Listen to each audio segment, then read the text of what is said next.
We'll just leave that clock to say 10, because my laptop says 10.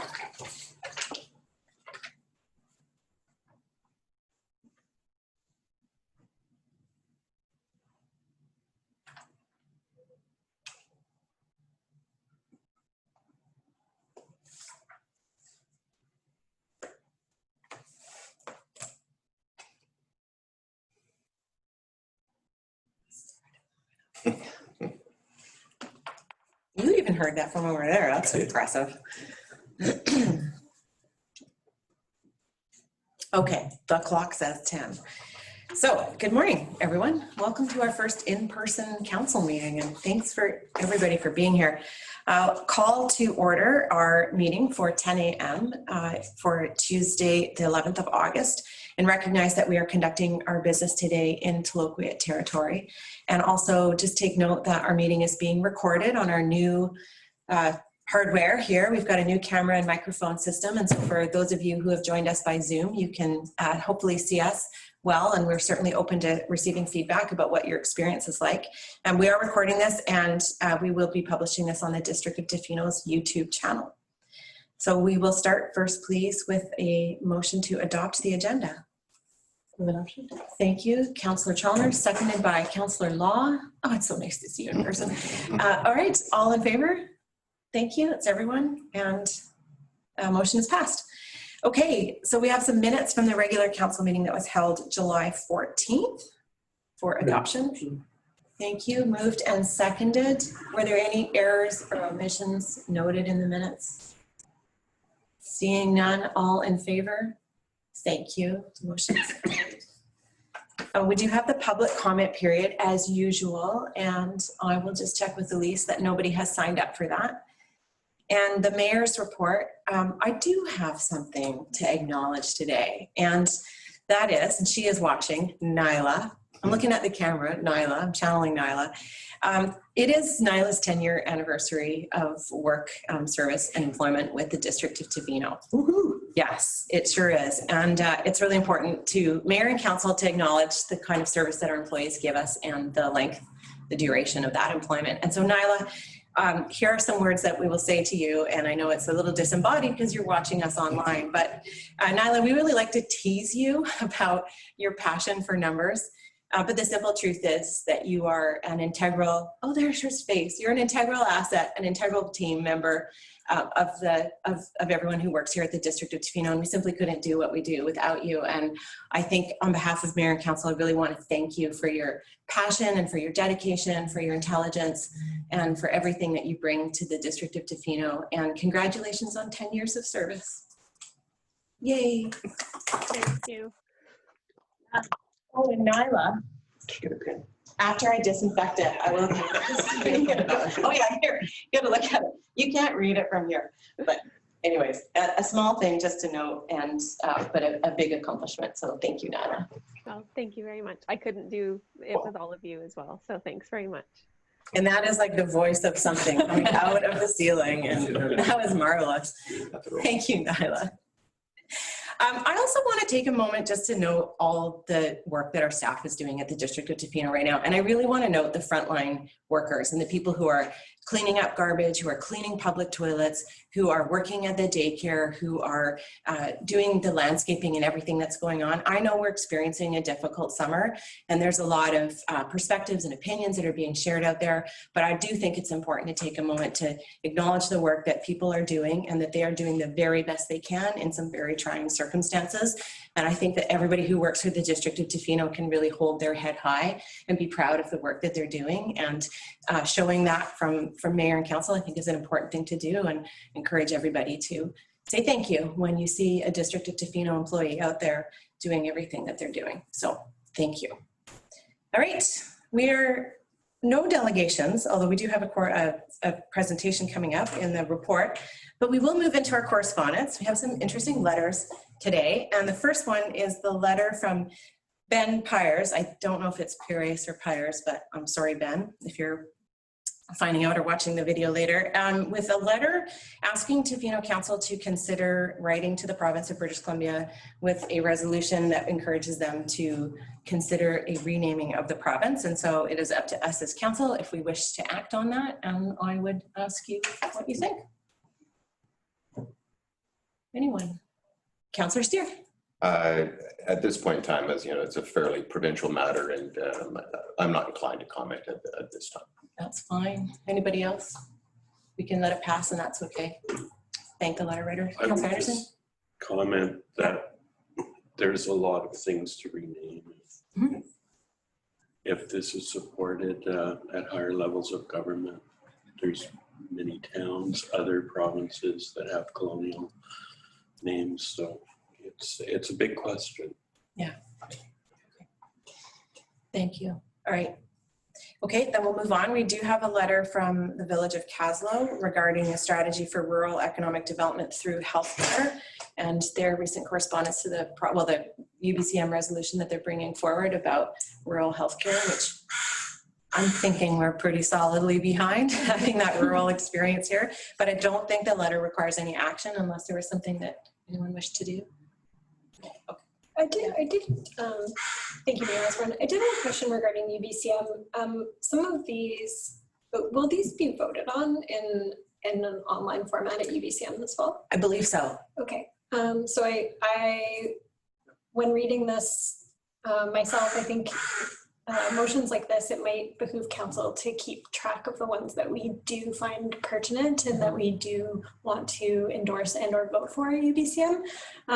Just because I know that process can be like quite large and ungainly and quite lengthy, and showing our support and showing up for these motions that we say we do want to support. I would just ask that council perhaps keep some of them in mind and that we keep track of where they are in the voting and that we show up for them. Thank you. Anyone else? Okay. We have some correspondence from the City of Fort St. John regarding the BC Utilities Commission approval of BC Hydro's application to amend, i.e. lower the net metering rates. That are any questions that came from that or? Okay, and that is fine. And then finally, we have some correspondence from Selena Robinson, the Minister of Municipal Affairs and Housing, and from UBCM regarding Building BC's Recovery Together strategy and a summary of all of the feedback that was heard through the engagement with local governments across British Columbia. I thought it was important for us to be able to see it, to read it, to see what's going on, to see what the top subjects are that are being discussed in communities. I don't think there's anything in there that is going to surprise very many people, but it's thorough, and we wait to see what the province decides with respect to the $1.5 billion they've dedicated towards COVID-19 recovery and stimulus. Any questions that came from that? Nope. Okay. All right, so then we can move on into our presentations and reports. And the first is the Tsunami Risk Mitigation Plan. And I know we have a presentation coming to us. And this is going to be fun because it'll be our first time watching this from the council chambers and hearing the voice from the roof, from the ceiling.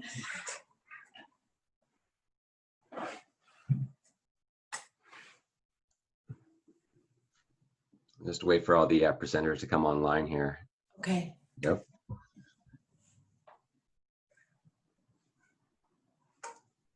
Okay, I think we're all here.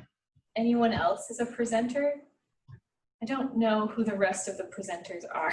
I believe that's it. It's Taryn Moore from Ocean Networks Canada and Julie Vandenbach from Northwest Hydraulic Consultants. And I believe we have Grant on the phone as well, or as an attendee somewhere as well from Northwest Hydraulic Consultants. Great.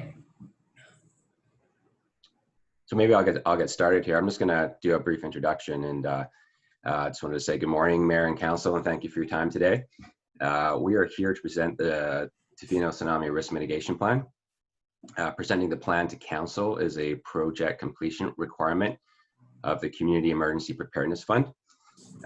In addition, we are asking that the plan be forwarded to the Emergency Program Executive Committee, for review and financial planning. Tsunami risk has been identified in our community and studied through numerous projects spanning at least 2 decades. This mitigation plan represents the path forward to tsunami risk reduction based on these studies, as well as community, stakeholder, and advisory group input. Reducing tsunami risk is a key step towards building a community resilient to this and other hazards, and ensuring our community remains a safe and welcoming place for residents and visitors alike. So tsunami risk mitigation planning is supported by objectives 2.1, 2-1, 2-4, and 2-6 of Tofino's emergency guide, which recommend a review of risk assessments, the identification of mitigation options, and the development of mitigation plans specific to reducing our flood risk, as well as evaluating future land use and development options in light of the tsunami risk to our community. The Tsunami Risk Mitigation Plan project was endorsed by Council on March 26, 2019, and kicked off in August of the same year. So thank you again, Mayor and Council, for your time and for your continued support of the emergency program. And a big thanks to Northwest Hydraulic Consultants and project team members, Ocean Networks Canada, University of Ottawa, Sage on Earth Consulting, and Undercover Editorial for all their efforts in putting this plan together over the past year, which I believe is the first tsunami risk mitigation plan for Canada. So as mentioned, Julie from Northwest Hydraulic Consultants and Taryn from Ocean Network Canada will now present the Tofino Tsunami Risk Mitigation Plan. Julie? Thank you, Keith, and thank you, Mayor and Council and members of the public joining. Just confirming, can you folks see my screen? Yes. Should be awesome. That's a beautiful photo of Tofino there to kick things off.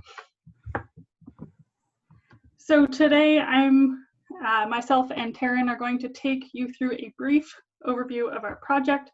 We're going to highlight the Tsunami Smart Roadmap that we've developed and identify some next steps.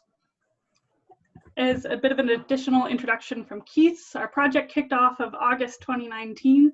Here we are, August 2020, and it's been a year of really fantastic collaboration amongst community members. We've been fortunate to build on a lot of past work, including a comprehensive coastal flood risk assessment, a tsunami vertical evacuation structure conceptual design, and a recently completed tsunami notification, evacuation route, and emergency plan. As Keith mentioned, we had a diverse project team, including myself and colleagues at Northwest Hydraulic Consultants, Sage on Earth Consulting, which is an organization that taps into the international disaster risk reduction field and has a significant background in UN disaster risk reduction policies, such as the Sendai framework and Principles for Resilient Cities, which were both used in this project.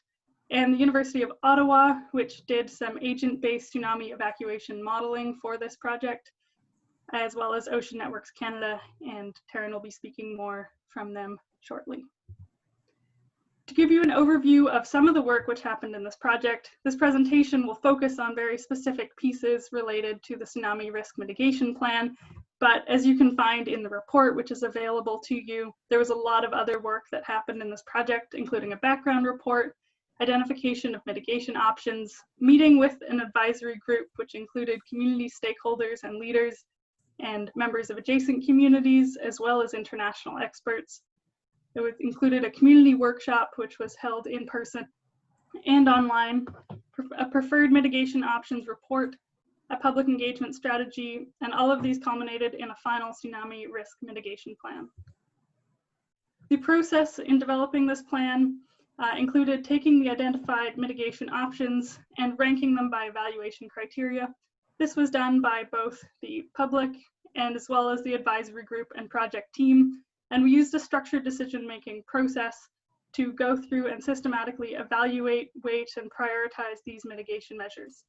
Overall, in the final product, we used 50% of the weighting from the public feedback and 50% from the advisory group and project team. So in the mitigation prioritization that you'll see in the coming slides, that's where that came from. And it was through a very robust and consultative structured decision-making process. The Tsunami Smart Roadmap, which we have produced a small brief brochure on with the help of Undercover Editorial, highlights action items. It identifies a priority for each measure, a scope, some work tasks for each measure, as well as a cost estimate, trying to provide the information that the district needs to move forward with tsunami risk mitigation. The Tsunami Smart Roadmap has mitigation measures of 4 types. One's focusing on evacuation, training and education, land use and zoning, and structural mitigation. We are going to go through each of the measures identified in the mitigation plan, and they are going to be discussed in priority order.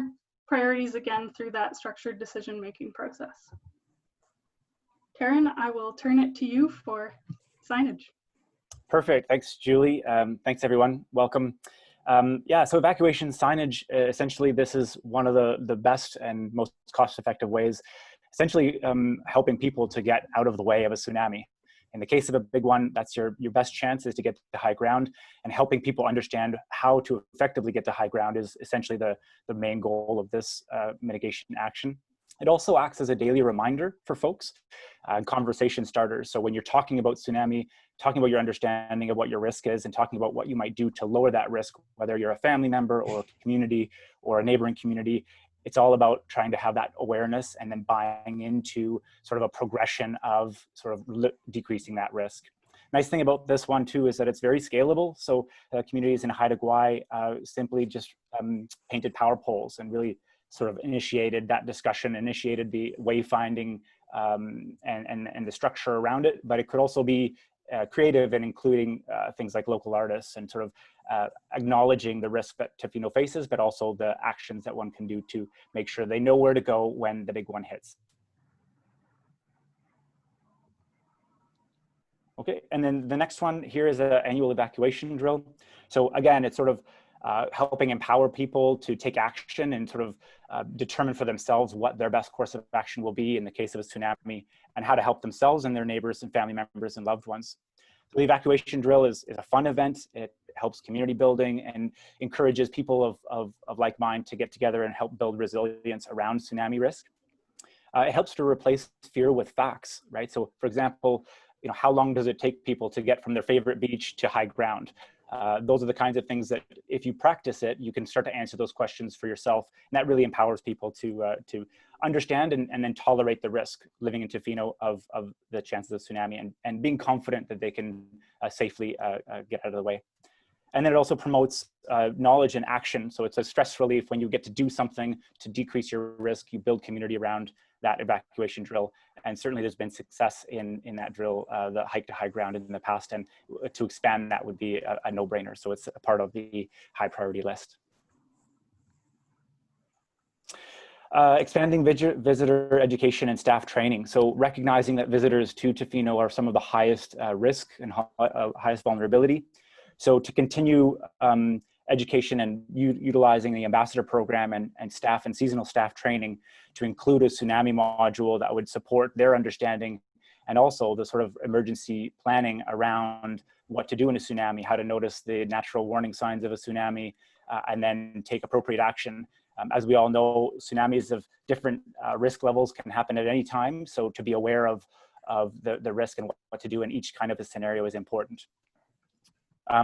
And essentially it's safety as a service, sorry, before I move on, but it encourages confidence and encourages that question and answer and conversation around what do we do and in these different cases. And we found that through things like shakeout and through things like, you know, coffee shop conversations, you can really expand the understanding of what to do and how do we, you know, promote our visitors and make sure they're safe, but then also promote our own involvement in keeping ourselves safe. To evacuate effectively from a tsunami, there needs to be a pathway to do so. The coast is very rugged in many parts of Tofino, so there is some need to improve existing pathways and add new pathways to remove evacuation constrictions. In the modeling of the evacuation, I mentioned that the University of Ottawa did. Improving evacuation pathways had a marked difference in evacuation success. And this measure, as many of the high ground areas in Tofino are privately owned, there needs to be exploration of private-public partnerships to facilitate access to areas in the event of a tsunami event. Okay, I take this one. Thanks, Julie. Supporting knowledge generation and implementation. So Tofino continues to be leaders in earthquake and tsunami mitigation, but also the understanding of the risk. And so we sort of listed recommendations to encourage the application or the test application of real-time data through earthquake early warning, through a pilot implementation of earthquake early warning, but also from the Vera radar, which is an installation at Long Beach Airport that can give real-time information on sea level heights and other important pieces related to tsunamis. And then also to look at furthering our understanding of not just the worst case scenario, like the Cascadia subduction zone tsunami that we're all nervous about, but also other tsunamis, right? What's the threat from other faults, distant faults, and more local faults? So probabilistic tsunami modeling is one way to help decision makers with long-term risk profiles, and then to sort of think about how to mitigate that risk from a long-term perspective, not just for the worst case scenario, but for all scenarios. Karen, land use planning tools are another very key mitigation option, and they're one that really has a benefit over the long term. It's using land use planning tools such as an official community plan to ensure people and property are safe from tsunamis and are located out of tsunami hazard zones. And a development permit area has been drafted for the OCP official community plan update by District of Tofino staff already. And this is something that has a really high return on investment, again, over the long term, as you see a shift towards really resilient development. A tsunami vertical evacuation structure was considered. As I mentioned earlier, there have been previous projects on this in the Tofino area. And this structure is really designed for a place where there is no other accessible high ground, no other high ground that is close enough. And it's a construction of high ground in hard to evacuate areas. And it has significant life safety value during a major tsunami, but that value can be limited by the capacity and how close the structure is. So these take a lot of work to implement, but they can be very effective targeted measures in areas where there may not be other feasible evacuation options. And last but not least, expanding last mile public alerting. So this is an encouraging the use of weather radios as a multi-hazard awareness. And again, it's a self-empowerment tool when you have the information that you need at the time that you need it when related to a distant tsunami event. So not the one that you feel, but the one that you hear on the news. A weather radio is a great way to get updated information and to take appropriate actions on the level of tsunami and the level of risk that one might be facing. Focusing on distant events, so it has sort of lower life safety because distant events have lower risk to infrastructure damage and to life, but certainly that appropriate response piece and trying to encourage the appropriate actions in a distant event. Obviously, Tofino goes through those every year or two, and to get more and more effective at that, this is a good tool for this. It's very low risk, and it aligns very well with the new evacuation plans, considering different potential responses from a distant tsunami event versus a local one. So again, weather radios can really support individuals and businesses to be aware and take appropriate actions based on their risk levels. Thank you. And the key piece here is we've identified a series of mitigation measures and prioritized them in the plan documents that you can access. You'll also see that we've identified a variety of next steps, including short, medium, and long-term steps. And there are steps to implement each measure. So it's now time for some further consideration of those steps and eventually implementation. But also the plan itself should be monitored. And as a part of the steps for almost every mitigation measure, there's identified continued engagement with the community as a key piece of that. And as part of this project, we developed a public engagement strategy. Yeah, and essentially that's how to have coffee time conversations with people about something they don't want to think about. The challenge, of course, is that tsunamis, and like COVID, really induce a fear response in many people, and fear responses often don't provide optimal outcomes when you're thinking about taking action pre-tsunami and also to take the appropriate actions during a tsunami. So really the ability to converse with people on all different topics from all different sort of walks of life and be able to have touch points with them around how to change that fear into action or into a tolerance with living in earthquake country and tsunami risk. So again, the public engagement strategy is sort of a method of thinking about where people might be coming from when you end up talking with people about tsunamis, and it suggests those kinds of topics that people can engage in and feel like they're not, that there's something they can do about it, that they can be part of a progression, and mitigation planning can be a fun and powerful and empowering and building a community together with decreasing risk and increasing the chances of survival in the event or when the event of the big one happens. Thank you, Taryn. And just before I allow any thoughts or questions, I just want to say thank you all for your time, both mayor, council, and members of the public, and our advisory group who may have joined this conversation. The hazard landscape is evolving. We have all experienced a hazard in this past year that has possibly shifted our thinking about priorities and mitigations and what we are at risk of. This plan represents a step forward for Tofino. It identifies actionable items that will reduce tsunami risk and improve community resilience. And these measures can be implemented alongside measures for other hazards. And really, we encourage Tofino to take a multi-hazard look at this and take advantage of opportunities in terms of funding and employee time and resources over the next many years to keep working away at this list of tsunami risk mitigation measures. Keith, any comments from you? Yeah, thanks for that, Julie. Yeah, so the immediate next steps for District of Tofino staff are to incorporate the feedback from Mayor and Council from today into the tsunami risk mitigation plan, finalize the plan and submit it to the final report to the Community Emergency Preparedness Fund. And then in implementing the tsunami risk mitigation plan, we would be scheduling a meeting with the Emergency Program Executive Committee to identify grant opportunities. There's a number of time-sensitive opportunities coming up beginning October 23rd with a structural mitigation grant for $750,000 from the Community Emergency Preparedness Fund that could go towards potentially improving evacuation routes, one of the mitigation options on there. And then continuing to November 6th with an evacuation planning grant, again from the Community Emergency Preparedness Fund for $25,000 that could go towards improving signage potentially, or education, maybe a brochure production or website work.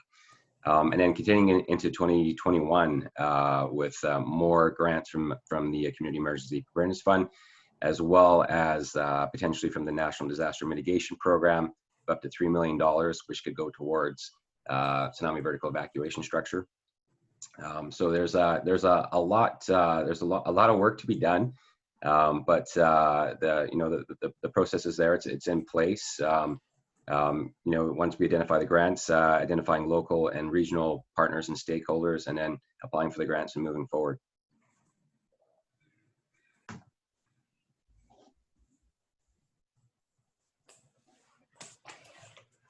Okay, thank you so much.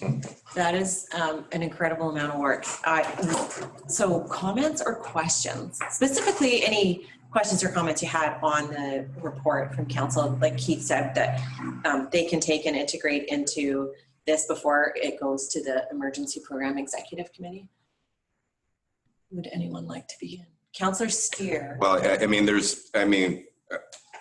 the scope and scale, Keith, is once again, it just shows, as Mayor pointed out early in her report, the dedication of our staff and the work that's gone into this. You've charted a very clear, concise path. I don't have anything to add specifically to this. I look forward to it coming to the Program Executive Committee and having those discussions around what that prioritization and getting that funding going. It brought to mind quickly the amount of work that's been going on, is that the scope of what you're doing is probably almost beyond the capacity of one person with the amount of hours that are allotted to you to do this work. And I think that question may have to come up at some point, just the scale of what is being asked of yourself. And we may need to look at that, but that's for another discussion, of course. So I'll let the other councillors who may have something to add to this, but as far as I'm concerned, the work is incredibly thorough. The path is very straightforward, and I look forward to it coming to the Emergency Program Executive Committee. Thank you, Councillor Steer. Councillor Law.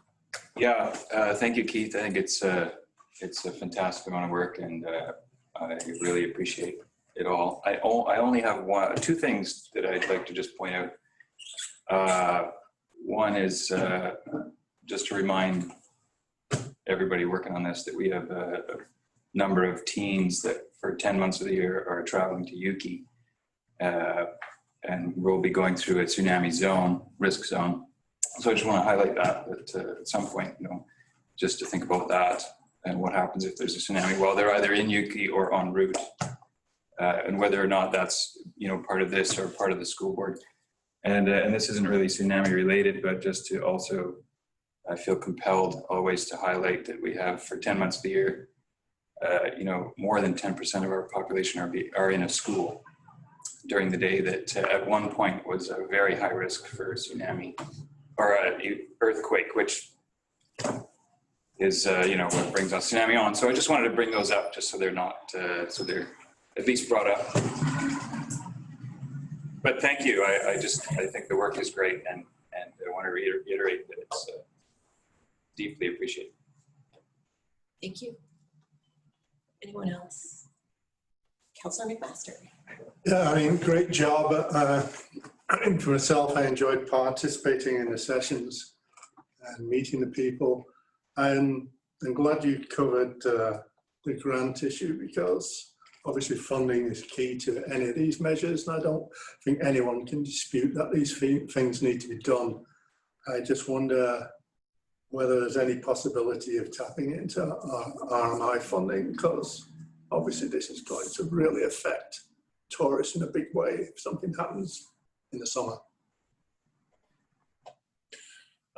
Yeah, RMI funding with the new 3-year commitment from the province, there is disaster mitigation, and I might not be calling it the right thing, but up to some percentage. So it is something that we can look into, and as council is aware, based on previous year's performance, our RMI money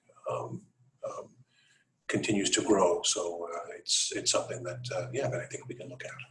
I really think we should, because it gives us an opportunity to get some things done quickly. Thank you. Anyone else? Councillor Anderson? My only comment is having participated in a couple of tsunami warnings and trying to evacuate, I found that there was great backup of traffic at points where roads enter the highway. The highway very quickly fills up with traffic, and it's hard to get onto the highway. So I would like to see some attention go towards maybe traffic management or something like that, or possibly closing one of the lanes so that 2 lanes can be used in the direction of the evacuation. So that's my only comment, traffic management in the event of evacuation. Thanks. Keith or Julie or Taryn, do you have any comments on traffic management and how that maybe fits into the improved evacuation routes or signage? And we also at the same time that we were engaged in this project, we're also engaged in another project that was funded through the Community Emergency Preparedness Fund on a new tsunami notification and evacuation route plan. And within that plan, we've looked at traffic management and more effective ways to move traffic through a zoned approach. Also, in terms of distinguishing between 2 very separate events, one being a distant tsunami, so a tsunami traveling from a distant source, and a local tsunami, a tsunami that's coming from the Cascadia subduction zone here. Just making the process more effective, moving less people, being more effective with our resources. That's all being addressed in that plan. That plan will go to the Emergency Program Management Committee to get approval to then be presented to the EPEC. And so in sort of due time there, it'll come before the EPEC again for approval. Thank you. Councillor McQuaid. Kind of along the same lines, I was wondering what type of accessibility lens was applied to this, and in terms of evacuations and high ground hikes. I'm aware that those can probably present some further hazards and concerns for tourists and residents of Tofino that might not be able to partake in those, and what type of options that we look at, or what type of lens is applied to this to make sure that we're not leaving anybody out. Yeah, that is something that was considered through each mitigation measure. For example, the tsunami vertical evacuation structure conceptual design includes wheelchair ramps. The evacuation modeling includes timed travel estimates for both highly mobile people as well as people who may be less mobile. And that, as well as some of the education, specifically visitor education, and a discussion of different languages that visitor education may be presented in. We did consider various social groups and equity concerns, and there is discussion in our report with each mitigation measure about equity considerations and improvements. Thank you. Thanks. Anyone else? Question? Comment? I have a question, and that's maybe more around regional partnerships and those possibilities. So having done and doing a lot of work around this here in Tofino, do you think this makes it easier to share some of the learnings with First Nations neighbors, with the District of Tofino, with Parks Canada, and is there a role for something here where we can make sure it doesn't get confusing, say, for visitors or residents because they see different signage or different standards being applied in different areas? Yeah, definitely.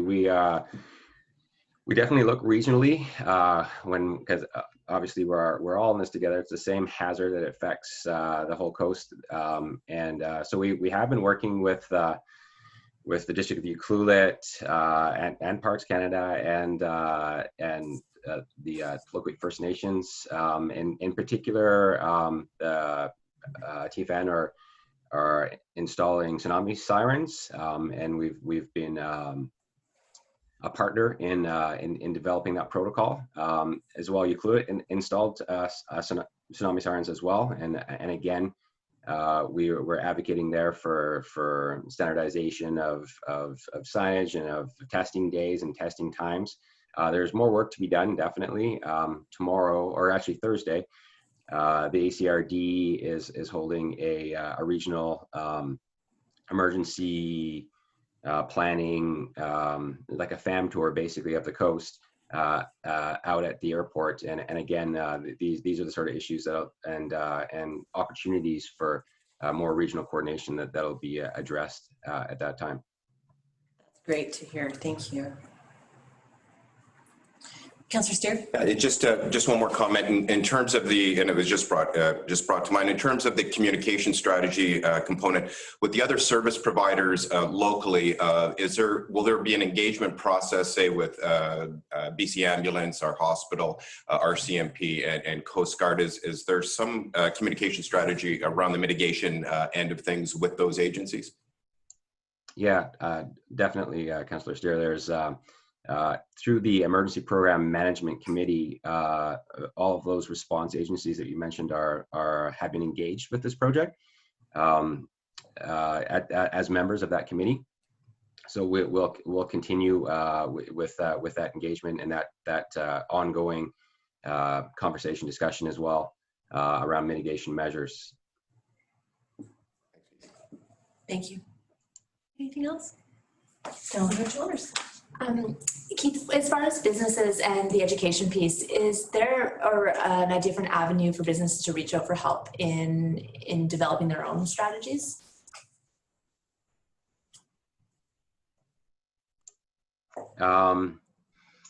So typically, the experience that I've had with working with businesses in town here is through the Chamber of Commerce, and we've jointly hosted some business continuity training in the past, and I think there's lots of opportunities for to continue to do that in the future. As well through the ambassador program. The District of Tofino has been involved with developing some of the content for the emergency sort of component of that program that I think has both direct and indirect benefits for local businesses in town as well. But is that the sort of direction that you're going with that question? Yeah, I think so. Thank you. Anyone else? Okay, thank you so much, Keith and Taryn and Julie, for joining us today and presenting your work. I will ask council to take a look at the single recommendation with 2 parts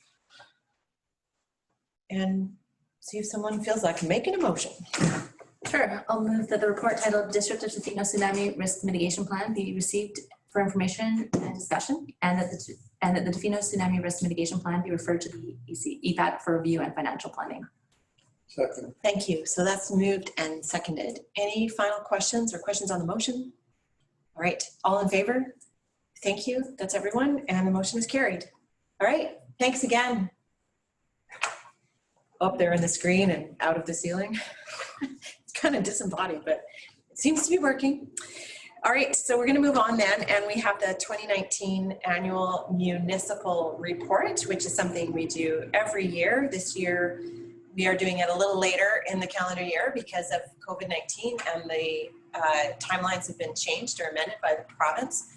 So we have the opportunity for any members of the public that want to ask questions or make submissions regarding the municipal report, and I will look at these. So any member of the public that's on the line right now can use the question and answer period or question and answer function in Zoom to make a statement or comment on the annual report. So the annual report was also advertised in the Westerly News. We sent a press release. We've sent emails to our email list, advertised on social media as well. And so at this point, anyone who wishes to make a comment can do so. Okay, so maybe we'll just pause for a moment and see if there's anyone who is on the Zoom call that wishes to make a comment or has a question about the annual report. In the meantime, I will say a big thank you to Elise and everyone who put this together, because I know that it's a lot of work. Do we need to move that recommendation?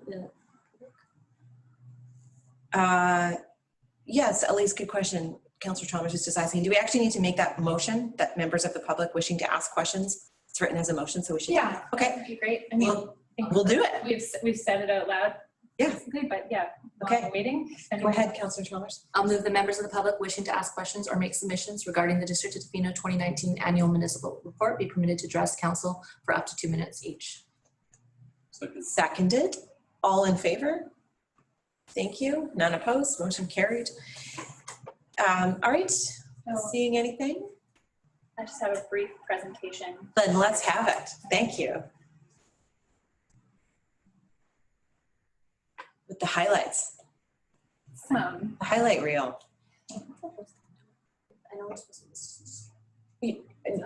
Yeah, is everyone okay if this window gets closed? Yeah. Yeah. Okay. I'm not going to stand. No one else can see me. So no one can see Elise, but our manager of corporate services is going to make a presentation and you will hear it. Yeah, that's right. So the annual report is a legislative requirement, and under the community charter, when that was developed, along with the increased responsibilities came increased accountability and reporting to the community. And so The charter is fairly specific about what needs to be included in an annual report. And just to bullet them out here, they must include our audited financial statements from the previous year, a list of permissive tax exemptions provided by council, a report on the municipality's services and operations for the previous year, a progress report on performance of the municipality with respect to established objectives and measures. And for that, we use our strategic plan, a statement of objectives and measures that will be used as the basis for determining the municipality's performance. Again, that is the strategic plan, and the details of any declarations of disqualification made against an individual council member during the previous year, and any other information that a council deems to be appropriate for the annual report. So in our report, our structure, it begins with a message from the mayor and the CAO, and that basically is the highlight reel. If anyone wanted to take a peek at just the first few pages, that has a few really nice highlights of each department, and it aligns with the strategic plan. The next section is from the CFO with financial highlights, and the audited statements are at the back of the report for anyone to see, and that includes the statements of or the financial information of the THC. So as far as other information that is included in Tofino's annual report that is a little different than what's outlined in the community charter, we do include the 2018 vital signs information as a biannual accounting of different metrics in our community and how that may align with the goals and strategies in council's strategic plan. And of course, there wasn't a new one in 2019, so we've just included the 2018 again. And unfortunately, I don't believe that a vital signs report is being done in 2020, so we'll just see what happens for next year's report. 2019 departmental highlights and progress toward those objectives. So department by department, we get to include our best pictures of the year and explain a little bit about the objectives and progress that was made. This year, a new section has been added with the Tofino Housing Corporation contributing 2 pages on the 700 Sharp Road project as well as the DL114 project. That was contributed by the executive director of the Tofino Housing Corporation, which is owned by the District of Tofino. And then we have 2019 to 2022 strategic plan reporting, and that outlines each of the strategies. I think that's what we call them. I think they're sort of strategies in the plan and reporting towards those. We also have a list of permissive tax exemptions and the audited financial statements. So just to give a very brief overview, I didn't go very detailed in this PowerPoint because the whole report is just online for anyone who'd like to peruse and go a little deeper. What's included in each section is sort of which grants were received this year, what projects were completed, any changes to service delivery, infrastructure upgrades, and public consultation and events. And just on this page, some of the better pictures I pulled out of the report this year to highlight them. We have the High Ground Hike, a really well-attended community event in terms of community emergency preparedness. We have the new pirate ship in the Village Green, a new public art installation by Daniela Petosa, the first mobile recycling unit that is on district land near our public works yard, and then upgrades to the washrooms and change room facilities at Mackenzie Beach Road. The report also includes a number of statistics and metrics that we track each year, and this is just me pulling together some numbers that I thought were interesting. So this doesn't totally tell a cohesive story, but there are many stories to be told within the annual report that we use in grant applications or other reasons that we may need to pull those together. So just as a snapshot of some indicators, we had 40 building permits and 65 dwelling units were created. 24 zoning amendments were considered and 5 were adopted. 4 TUPs were issued, 254 recreation programs, 7 EOC training and exercises, over 320 meters of muck extension were upgraded, 1 by-election, 28 council meetings, 30 bylaws were adopted. We increased our Facebook followers by almost 360. Our water demand fell by 5%. There were 90 bylaw complaints, 224 warnings, and 834 notices were delivered, and 690 business licenses. Just a fun snapshot for you. Wow. And then, like I said, the end of the report really goes through how all of those indicators are linked to council's strategic plan. And these are the 6 themes, sorry, 6 themes that are grouped into environment and climate change, homes and neighborhoods, infrastructure and transportation, community life, economy, and corporate governance. And then the end of the report includes the audited financial statements from our independent auditor, and I think it's blocked off for everyone to see, but it is Smythe LLC that does that for us, and they were presented to the audit committee in June and then received by council later that month. That's the end of my presentation. If anyone has any questions about the annual report, I'm happy to answer them. Thank you, Elise. Does anyone have any questions? Because it's so thorough. Okay, great. And still no comments from the public, I'm assuming? No. Okay, thank you very much. All right, then maybe we can consider the second motion there to receive the annual report. I'll move that the District of Tofino 2019 annual municipal report be received. Second. Thank you. Moved, seconded, and thirded. Is there any final question? Okay, all in favor? Thank you. No one opposed. Motion is carried. Okay, so then we'll move on to the next report that we have, which is the 2019 Statement of Financial Information. Once again, something that we have to produce annually, and that the timelines were changed by the province this year. So we're considering it a little later in the calendar year than we normally do. Does Nyla have anything to say in lead up? No, she is shaking her head. This is the first Sophie report, as we call it in short, that Council of Law has probably seen before because you are the newest member of our council. Do you have any questions, or does anybody have any questions of the information that's presented in the Sophie report? Okay. Then I'll move.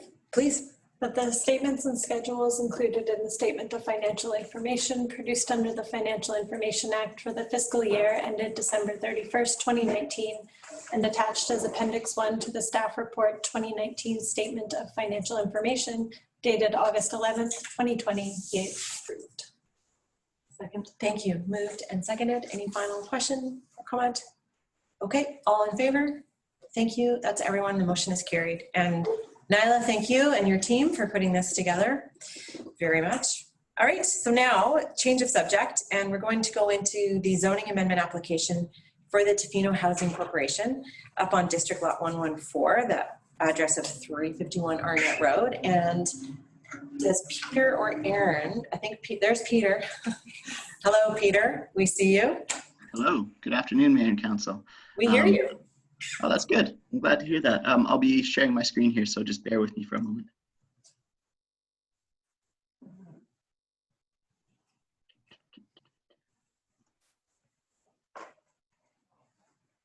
All right, so hopefully everybody's looking at the first slide here for, it says zoning amendment Tofino Housing Corporation, 351 Arnett Road.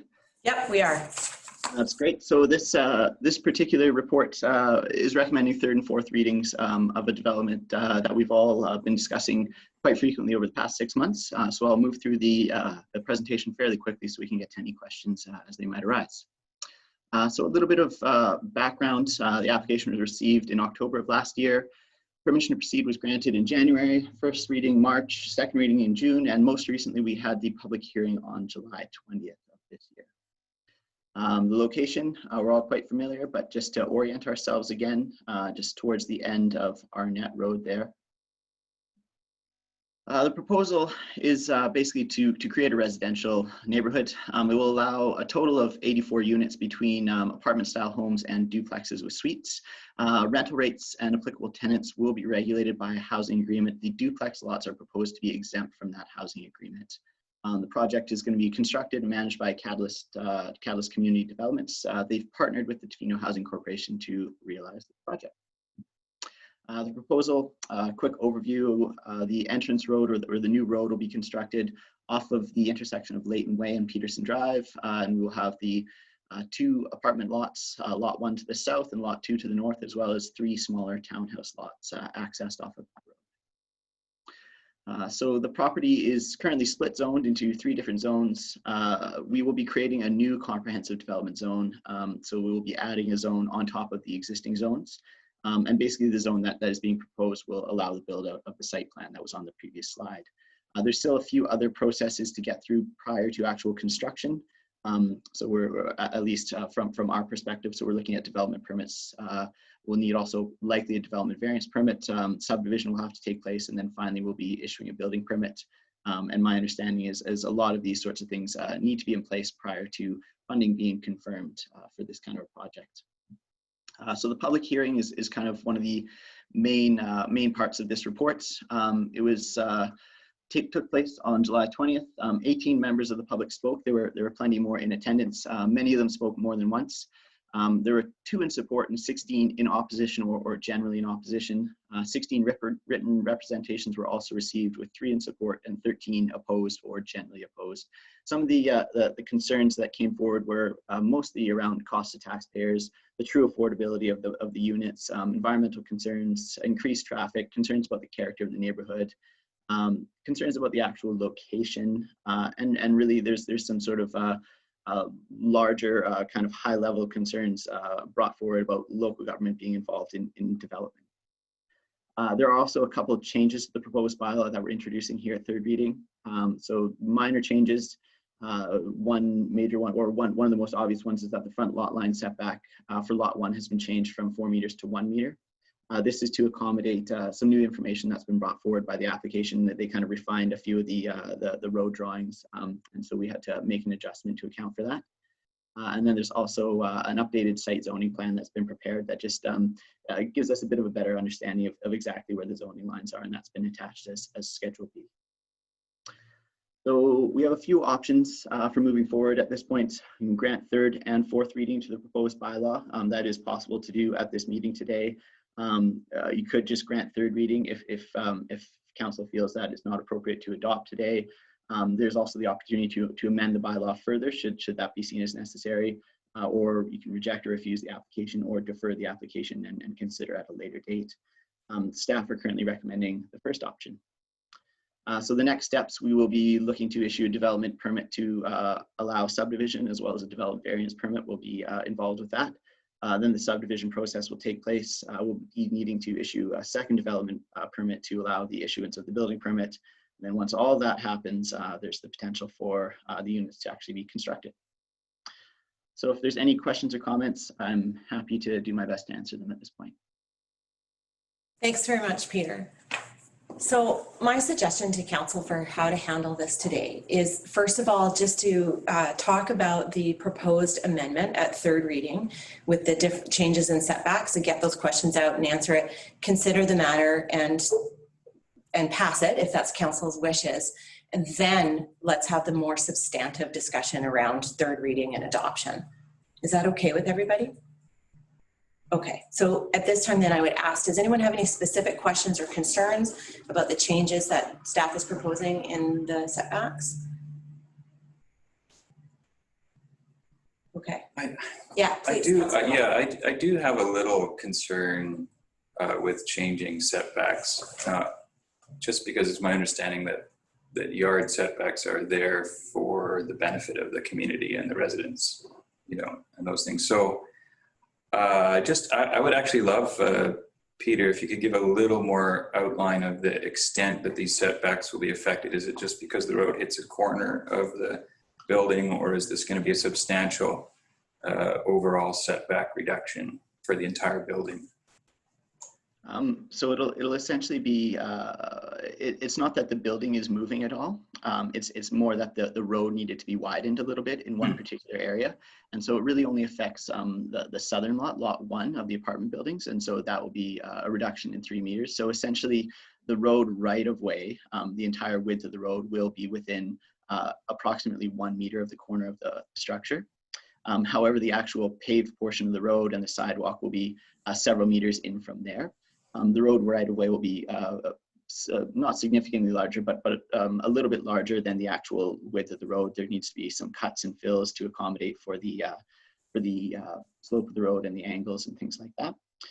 So it won't be that the actual structure is 1 meter away from parked cars, but it'll be 1 meter away from the lot line that it shares with the road right of way. If that makes sense. Yeah, that's exactly what I was hoping to hear. Thank you. Good. Thank you for asking. Anybody else have any questions or concerns around the setback amendments? Okay, in that case, could we consider that motion, please? I'm happy to move. Oh, okay. That the District of Tofino zoning amendment bylaw number 1279/2020 be amended at third reading by replacing the table in part 410.5 minimum yard requirements with the following table inserted, and replacing Schedule B site zoning plan with the revised site zoning plan attached as Appendix 3 to the report dated August 11th, 2020. Second. Thank you. Moved and seconded. Any final questions on this particular motion? Seeing none, all in favor? Thank you. None opposed. The motion is carried. Okay, thank you. So now I think what we can do is get into the more substantive issue around discussing and receiving the public hearing results and discussing the pros and cons of the development, the proposal, and everything all together. And I know, because I know this council well, I know we always have respectful discussions. And I want to say at the outset, it's quite possible that we'll get to a vote today that isn't unanimous. And it's not that common for council, but it does happen. And it's a good representation of a well-done democratic process. It's okay, in other words. And so I'm hoping that everybody will fully participate today and will be able to express their opinions and their perspectives, that we're all going to do our best to listen to those. And I do want to start at the outset by just making a couple comments around the public hearing, because we don't often get that kind of participation in a public hearing, and it's an indication that there's a lot of interest in this and that there's a lot of perspectives and opinions on it. But I do think it's important to note that a public hearing is not a de facto referendum. And so I understand that we had a lot of people come out to the referendum who expressed opposition to this proposal for various different reasons. We were there and we heard them all, and it is important that we consider everything that was said. But we also have a duty to consider the information that we've received, the technical information that we've received all along this process. So that's from the environmental assessments and the traffic assessments, the housing needs analysis, our professional consultants, our staff's opinions, and all of that technical information that has come before us. We have a duty to consider other public opinions and perspectives that have been presented to us throughout the process that may not have been at the public hearing. And that means we have a duty to consider the voices that weren't present in the process, and to understand that not everybody is able to come forward and say what they think, and that it is our responsibility as a group to include those voices to the best of our ability and consider those opinions. And then finally, it's our responsibility to use our own internal value systems and our own opinions and perspectives to discuss this fairly and respectfully here at this table. And then when we get to the point, we will be voting today. And like I said, it may not be unanimous, and that's okay. It is our responsibility, though, as a collective of council to own the decision that we do make today. And so that means having the opportunity to be heard and to listen and to think about your own perspective, change it if you feel like that is something that you need to do or want to do, but then to stand behind the decision that we do make collectively. I'm really proud of the way this council is able to discuss things with each other and to bring those perspectives forward, and to do so in an open public process like this. It's a really important part of what we do. And this is, in my 7.5 years as mayor, this is probably one of the bigger things that we've done. So I'm really looking forward to hearing what everybody has to say. So we're going to take our time, and we will listen carefully and fully. And like I said, I'd love to hear from everybody. And to that end, if you're all right, I thought maybe we could just do an opening round, and I would look towards Councillor Anderson being 2 A's and sitting at the end of the table, and maybe we can just come around the table and just get some initial thoughts out. So one final thing I will say is it is helpful to hear language like I'm intending, or I'm thinking, or I'm leaning towards. It is less helpful to hear language that is, this is what I think, and I am not open to considering what others think. And I don't think anyone's going to do that, but please start us off, Councillor Anderson. Okay, I'll try express that I am leaning towards supporting this. We've gone through a long process that has, I think, in terms of land use and land use planning, it's been a significant effort put in to bring this to this point. I think our our community has long been looking towards using that land to improve on our stock of housing in Tofino. And the planning that has come forward for District Lot 114, I think, is a significant improvement over original plans that would have provided far less housing and had a larger impact environmentally on that landform. I think that the type of density that is proposed is what Tofino needs if we're going to provide housing without using a lot of land and having a large environmental impact. Also, the forms of housing are addressing a bunch of needs that are difficult for the private sector to bring forward in terms of affordability, about the types of tenants that are targeted. And I think that is a great improvement as well.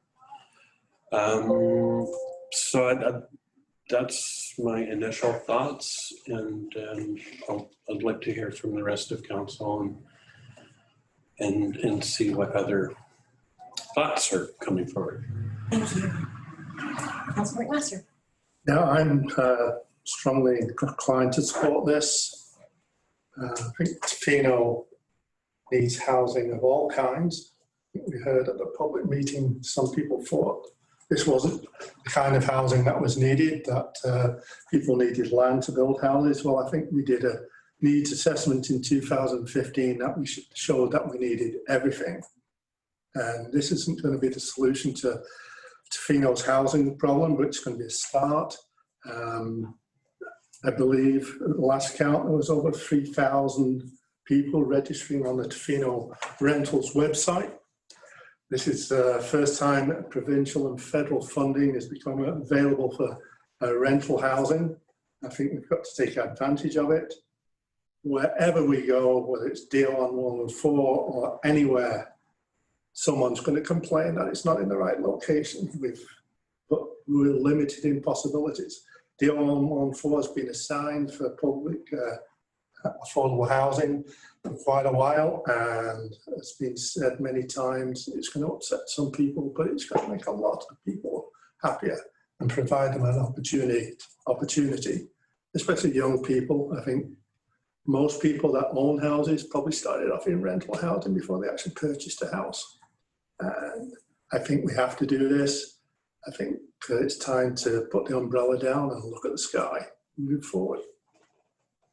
Thank you very much. Councillor Chalmers. Thank you. It was very hard to hear at the public hearing that when people said, you know, it's already a done deal. Personally, I think I can speak for all of us that we went into that, you know, with an open mind, I would hope.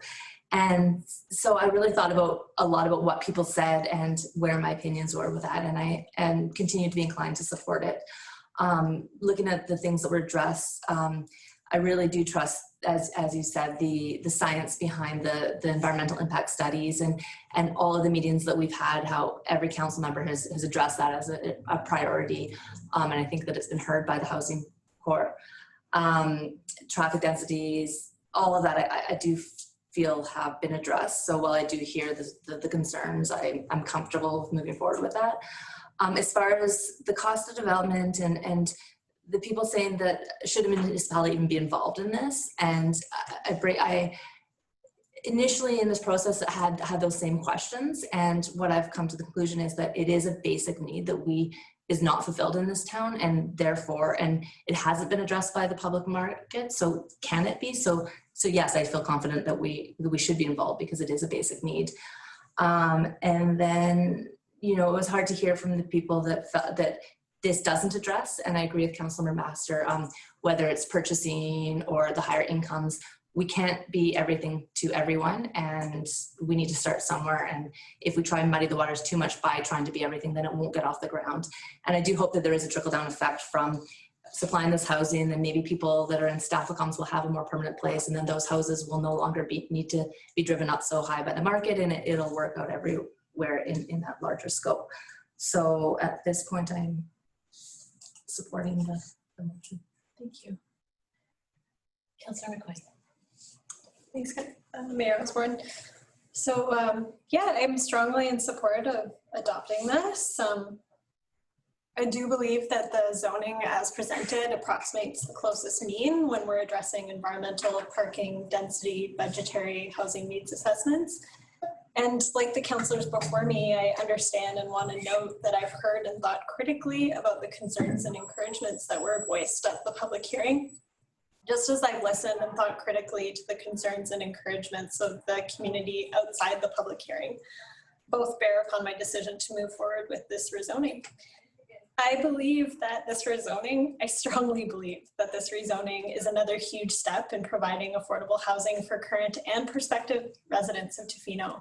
And it offers us as Tofino Council an opportunity to move meaningfully towards contributing to a long-range functioning ecosystem of housing here in Tofino. I'd like to vote, and I'm inclined to vote in favor of this rezoning, not without sincere and thorough thought to process, and in recognition that due attention has been paid, and for myself, this is a moment for progress. Thank you very much. Councilman Law. I'm inclined to oppose it as it is, but I would support it with some changes. I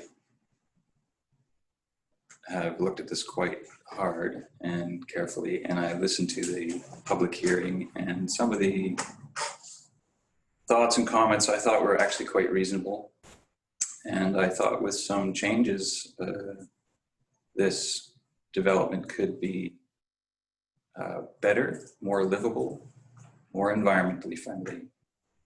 And that with a few changes, it could actually succeed in being something almost for everybody. And so I just want to point out some of the things that I think would make this development better. And I think, honestly, I know it's been a long haul for people. I've been working on this for a long time. And it's in my opinion that now is a great time to make some changes that could make this better. It's a 100-year lease or 1,600-year lease, so it's a significant development. And there's a lot of people that are going to be living here. And that is one of the biggest things that I've been thinking. There is, possibly 200 tenants, which is right now 10% of our Tofino's population. So all in one area. So I think for me, I want to be very careful that I support something that I think is livable, healthy, and offers a wide range of housing opportunities. Right now, as I see it, the only one apartment building has a good chance of being getting grants from BC Housing, and that is lot 1. Lot 2, the other apartment building, according to Ian, has a very little chance of getting funding, which means, according to our rental agreement, it would not be under the 50-30-20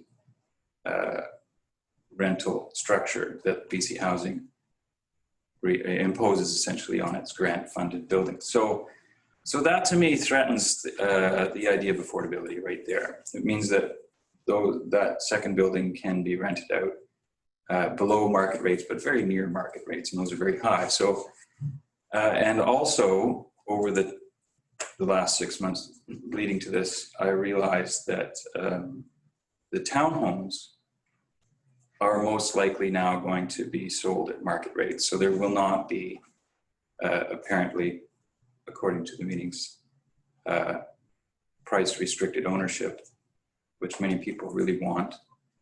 There will not be rentals of those townhomes. So the rental units will be restricted to these apartment buildings. I do appreciate the environmental discussions we've had and the intention of council to work towards protecting the environment, but I don't see a lot of changes in this particular application other than some plants and rainwater drainage things. So my personal opinion, when I was thinking about this for the last couple of weeks, is that if we're not going to have BC Housing fund the second apartment, And if we're not going to have price restricted townhomes, then as it stands,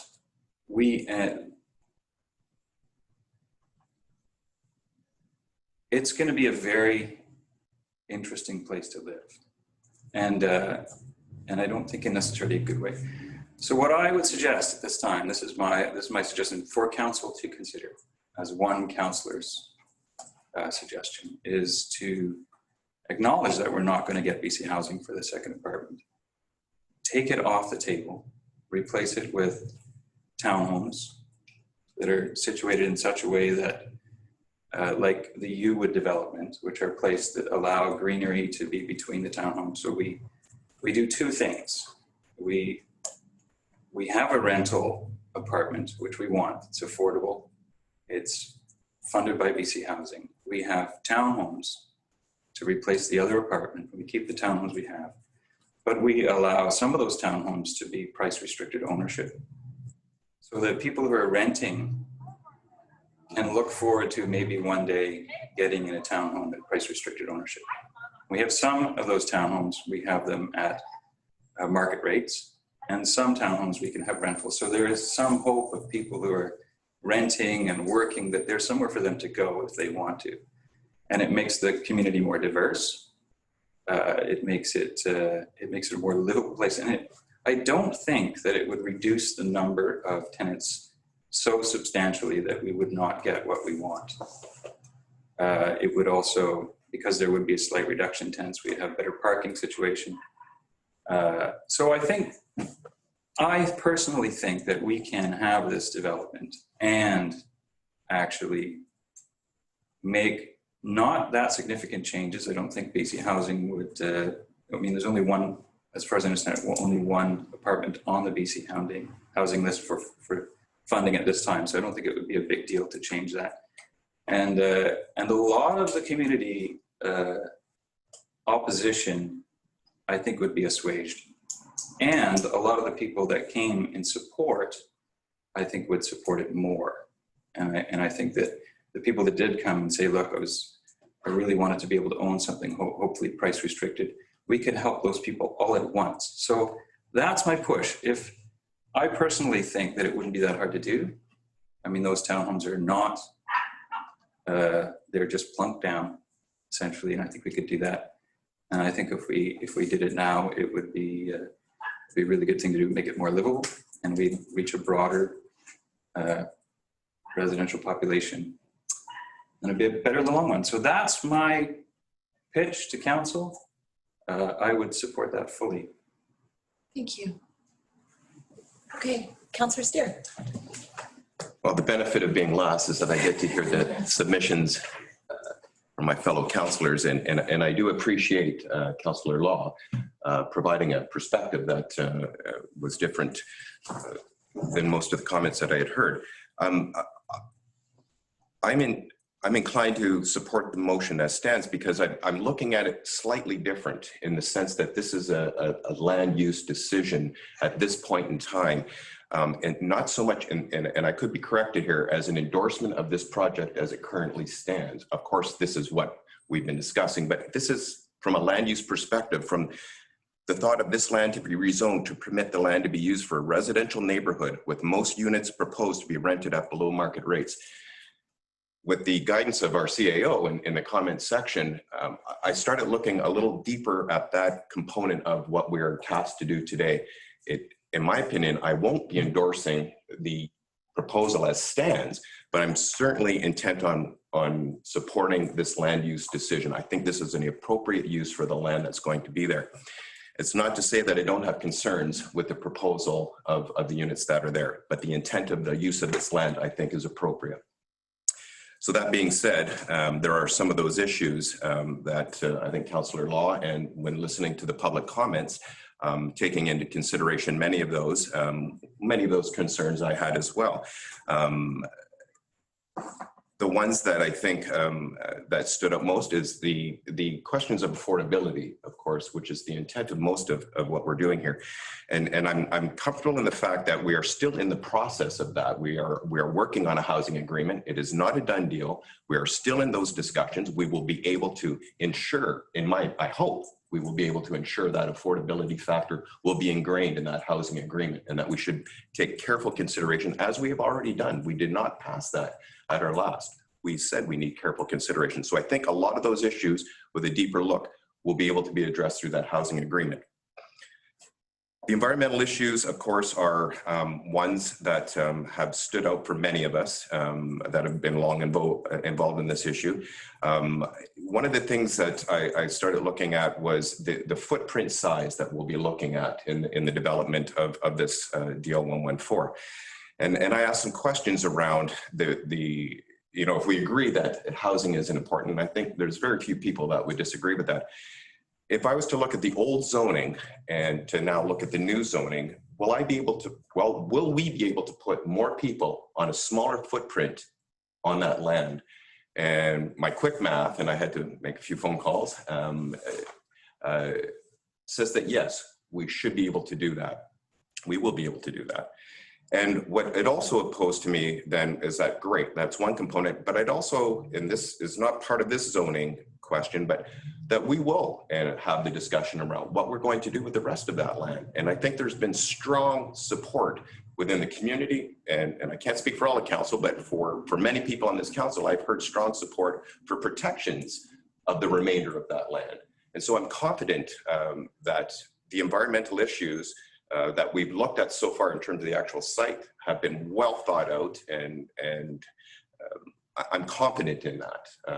There are always going to be questions about the removal of vegetation on these lands, without question. But for the remainder of the property, I think confident in this council to make those decisions around what we will do with the remainder of that. Specifically to this land, I'm comfortable. There were some questions around the taxpayers' contribution, and without question, once again, those were issues that had bothered me initially. Things around our amenities, DCC contributions, the land itself.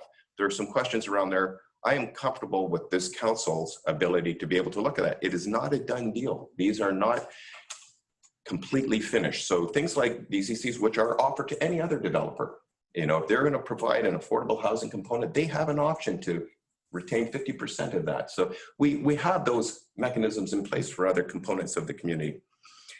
There were some questions around that larger question around the public participation in this kind of housing.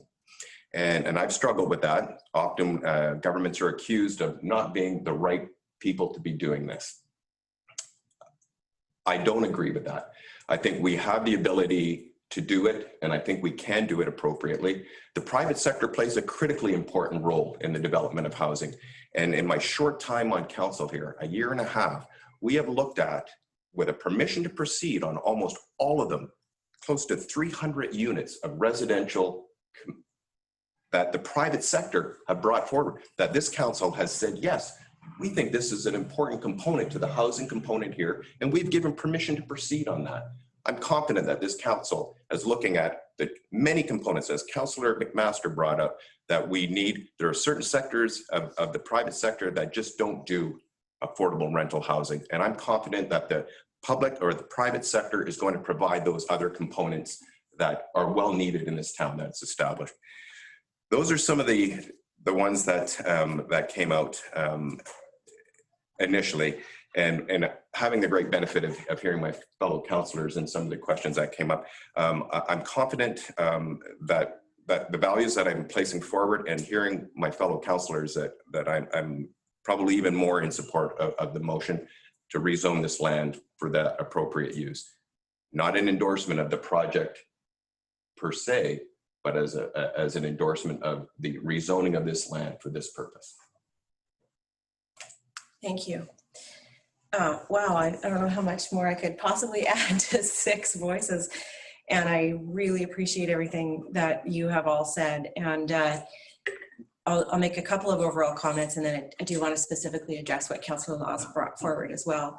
So first of all, I mean, I don't think it's any surprise that I'm definitely inclined to support this, and that there's been a lot of work that I and some of our other councillors have put in through the Tofino Housing Corporation, and have had the privilege of seeing that from the other side, from the inside, and working with Ian Scott, working with Catalyst Community Development Society, working with our staff to really understand much better the back end of development. And it's been an incredible learning process. I share the view, I think, that's just been expressed too, about the fact that we need to see governments involved in public housing, and that the private sector cannot solve this problem alone. We need both, and that this is not, moving forward with the public housing investment is not to the exclusivity of something else. It doesn't say no to something else. And I fear that that's a little bit of what's been interpreted out in some parts of our community, and I just don't share that opinion. I really strongly believe that this is a public investment in our community. It's an investment in people's health. It's an investment in public health. It's an investment in the town's economy. It's an investment in our own political leadership, and being able to finally say that, based on many years of work by many different people in different terms of council, that we've finally been able to move forward on 2 Sharp Road and hopefully DL 114 public housing developments. And I think that looking back 10 or 20 years from now, things will seem very different. And having the ability to speak to people from other resort municipalities and other small communities across BC and Alberta, if there's one thing I can say that public officials from places like Whistler, Banff, Canmore, Jasper have said, is that our first public hearing was really difficult, and most of the voices were in opposition. But we did persist, and we did move forward. And now in Whistler, they have 1,900 units of affordable home ownership and rental housing. So we do have to start somewhere. And I think this is a really amazing and excellent start. Councillor Law, I really appreciate the thought you've put into what you brought forward. I don't share your opinion necessarily on some aspects of what you said. And I would say, in some respects, that's probably because there's a timeline issue that is important to me in terms of being able to get that application into the Community Housing Fund through BC Housing, and that I don't know how long it would take to revisit the zoning and go back, and if there were changes, whether we would need to have another public hearing and continue to move forward. I don't think that, I agree with you, it is likely that only the 1 building will be built, and that application that goes in this September to BC Housing will focus just on that first lot, the first building, and that the second one won't.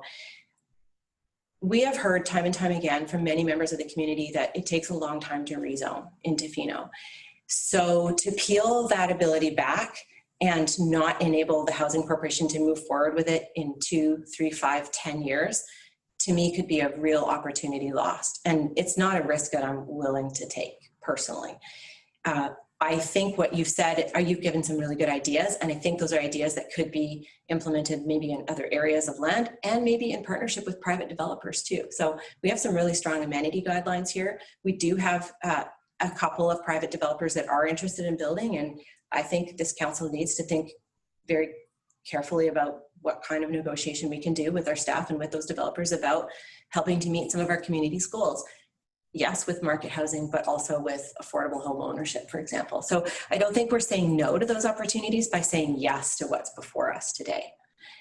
And then in closing, I want to say, I really want to thank the people that have participated in the process and who came forward with their points of mostly opposition at the public hearing and in the written submissions. I think that's an excellent demonstration of civic engagement and the democratic process and how we make the decisions.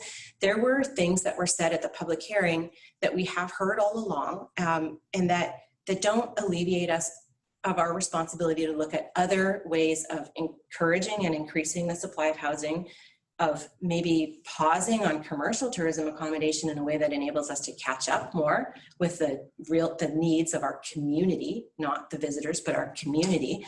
And so that might be short-term rental regulations. That might be, like I just said, commercial tourism applications, and whether and how we go back to motions like the one that Councillor Bart brought forward, and in slowing down and pausing, and as well as a few other things that I'm not going to go on about because they're not really the subject of today's discussion around use and density. So I'm going to pause there, and we've heard everybody speak, and invite any new thoughts or perspectives on what Councillor Law brought forward, and anything else that you have heard that you think is important to bring forward. Councillor Anderson. I don't think I can fully address Councillor Law's proposal without knowing a lot more about the details of it. And so I don't feel really qualified to speak with much detail on that, just not knowing exactly what it is. I'm still inclined to move forward with what's been presented today. Yeah, so that's all. Thank you. Councillor McMaster. I'm really concerned about missing any funding opportunities, especially with the way the economy is now. I feel that if we are successful in acquiring some funding with the pandemic concerns on the economy, we won't see any funding for Tofino for housing for 50 to 100 years. I know that sounds pretty grim, but I think Canada's got a long haul, or the whole world has. And if we are successful, we'll be at the bottom of the list when another funding round comes. So I think we've got to go for this one. Councillor McQuaid. Yeah, I wanted to echo that as well, and to also just circle back to Councillor Chalmers' point about the impossibility of being all things to all people, and if we attempt to make this perhaps more palatable to the people who opposed it, we run the risk of losing it entirely. And I do want to note that our housing needs assessment, pointed to a broad need for a variety of rental housing, and I think that this is what we're addressing here. And again, to point to the possibility of missing funding deadlines and being at the bottom of that list is of a concern to me. Rezoning the entire parcel does leave us with the possibility of doing something with that in the future. And you're right, it does take a considerable amount of time to rezone, and I believe that future councils will be grateful for the opportunity to have a shelf-ready zoning there to move forward with any other affordable needs housing projects in that space. So I'm still in favor of moving forward as it is. Thank you. Councillor. Yeah, just to clarify, so the idea is that if we attempt to make changes now, we will not make our BC housing funding deadline. Is that what I'm hearing? I think it's pretty clear from the province of BC, from BC Housing, that being as ready to go as possible puts us in the best position for BC housing funding, which is critical to the project and has been the plan. And so at this point, to pause and change things and then bring it back to council, possibly to a public hearing, it would be very difficult. Public hearing is the big deal. Yeah, I want to make 2 points really. Mm-hmm. I appreciate everybody's concern, and I actually want to be clear, I am for affordable housing. I think it's a good thing, and I think government can be part of that. And I think that this is a good effort in a sense. I do want to make 2 points. One is that I do find it difficult that we had a public hearing so close to a deadline in which we really are really, it limits our ability to make changes. And so I find that a little tough. Another thing I want to point out too is that we're looking at 200 or so tenants. That's 10% of Tofino's population. that's going to be a 10% increase. Wherever those people are living now are going to be full. They're not going to be empty. So we're looking at a 10% increase in water usage and sewer on the off season, which is quite large. And somebody's got to pay for that. And if it's all rental, the whole thing, then there's going to be very little tax, municipal tax money. We're already burdened with taxes as residents. So I think that's important to think about when we think about having such a large, if they're both buildings are done with, as this application suggests, all rental, then the residents who pay municipal taxes will be paying for that increased usage of water, sewer, roads, parking, whatever it is. So I think that's important to think about. Now, that's my last thing. Again, I am for affordable housing and I would go for this. I just am, it's just too bad that changes can't be made at this time. And I know I know it was suggested that I'm new, but I have been here for this application for its entirety. So, and that's what I want to focus on. Is affordable housing? Yes. This application has some issues. Thank you. Just to address a couple of your points, I think that predicating that on 2,000 residents is probably an underestimate. I don't think this is going to result in a 10% addition to our population. So we have far more than 2,000. And I think that's part of the work that's been done through the housing needs assessment and the work that has been done by the Housing Corporation, reaching out to employers and understanding how many seasonal staff we have. And so the overall impact on water consumption, for example, I think 10% is a very, very high estimate. We can agree to disagree, or we can look to. I mean residential use, not overall use. But the form of housing itself is really helpful in water conservation. So people don't have yards, they're not washing cars. There's some kinds of water use that they're just not going to be undertaking. I don't want you to have the assumption that because it's rental housing that property taxes aren't going to be paid. The owner, Catalyst, will be a property taxpayer. It is up to them or the Housing Corporation to come to the District of Tofino if they wish to apply for a property tax exemption, which may or may not fly with council, and it may or may not fit our current policy with affordable housing. That's a decision that council still has in its purview. So that, and with the 50% DCC waiver, for example, yes, the truth is that the 50% that is waived from the applicant, from the proponent, is then disseminated across the rest of the tax base. So the fees are still paid, the money still comes, and the way our structure, and Niall could go into a lot more detail, I'm certain, about the way it works with adding new buildings and housing and how that pays into our infrastructure. Not only the operation of it, but the creation of it and how our community pays for it. So I want you to understand, though, that those things were very much considered and talked about, and that is part of the process. I do understand what you're saying, though, with respect to the public hearing and kind of the squishy nature of it in terms of being like kind of put up against a bit of a deadline. And it is true that this is something that the Housing Corporation has requested and that council in the past has said we will prioritize affordable housing applications and we will prioritize our staff's time and resources in putting it to it.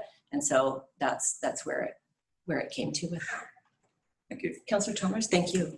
Thank you. I have 2 points to Councillor Laws, and one is a conversation I had with Ian Scott early on along the lines of what you're saying. What if we build this, but in the meantime, there's a lot of other development happening and we don't need that second building?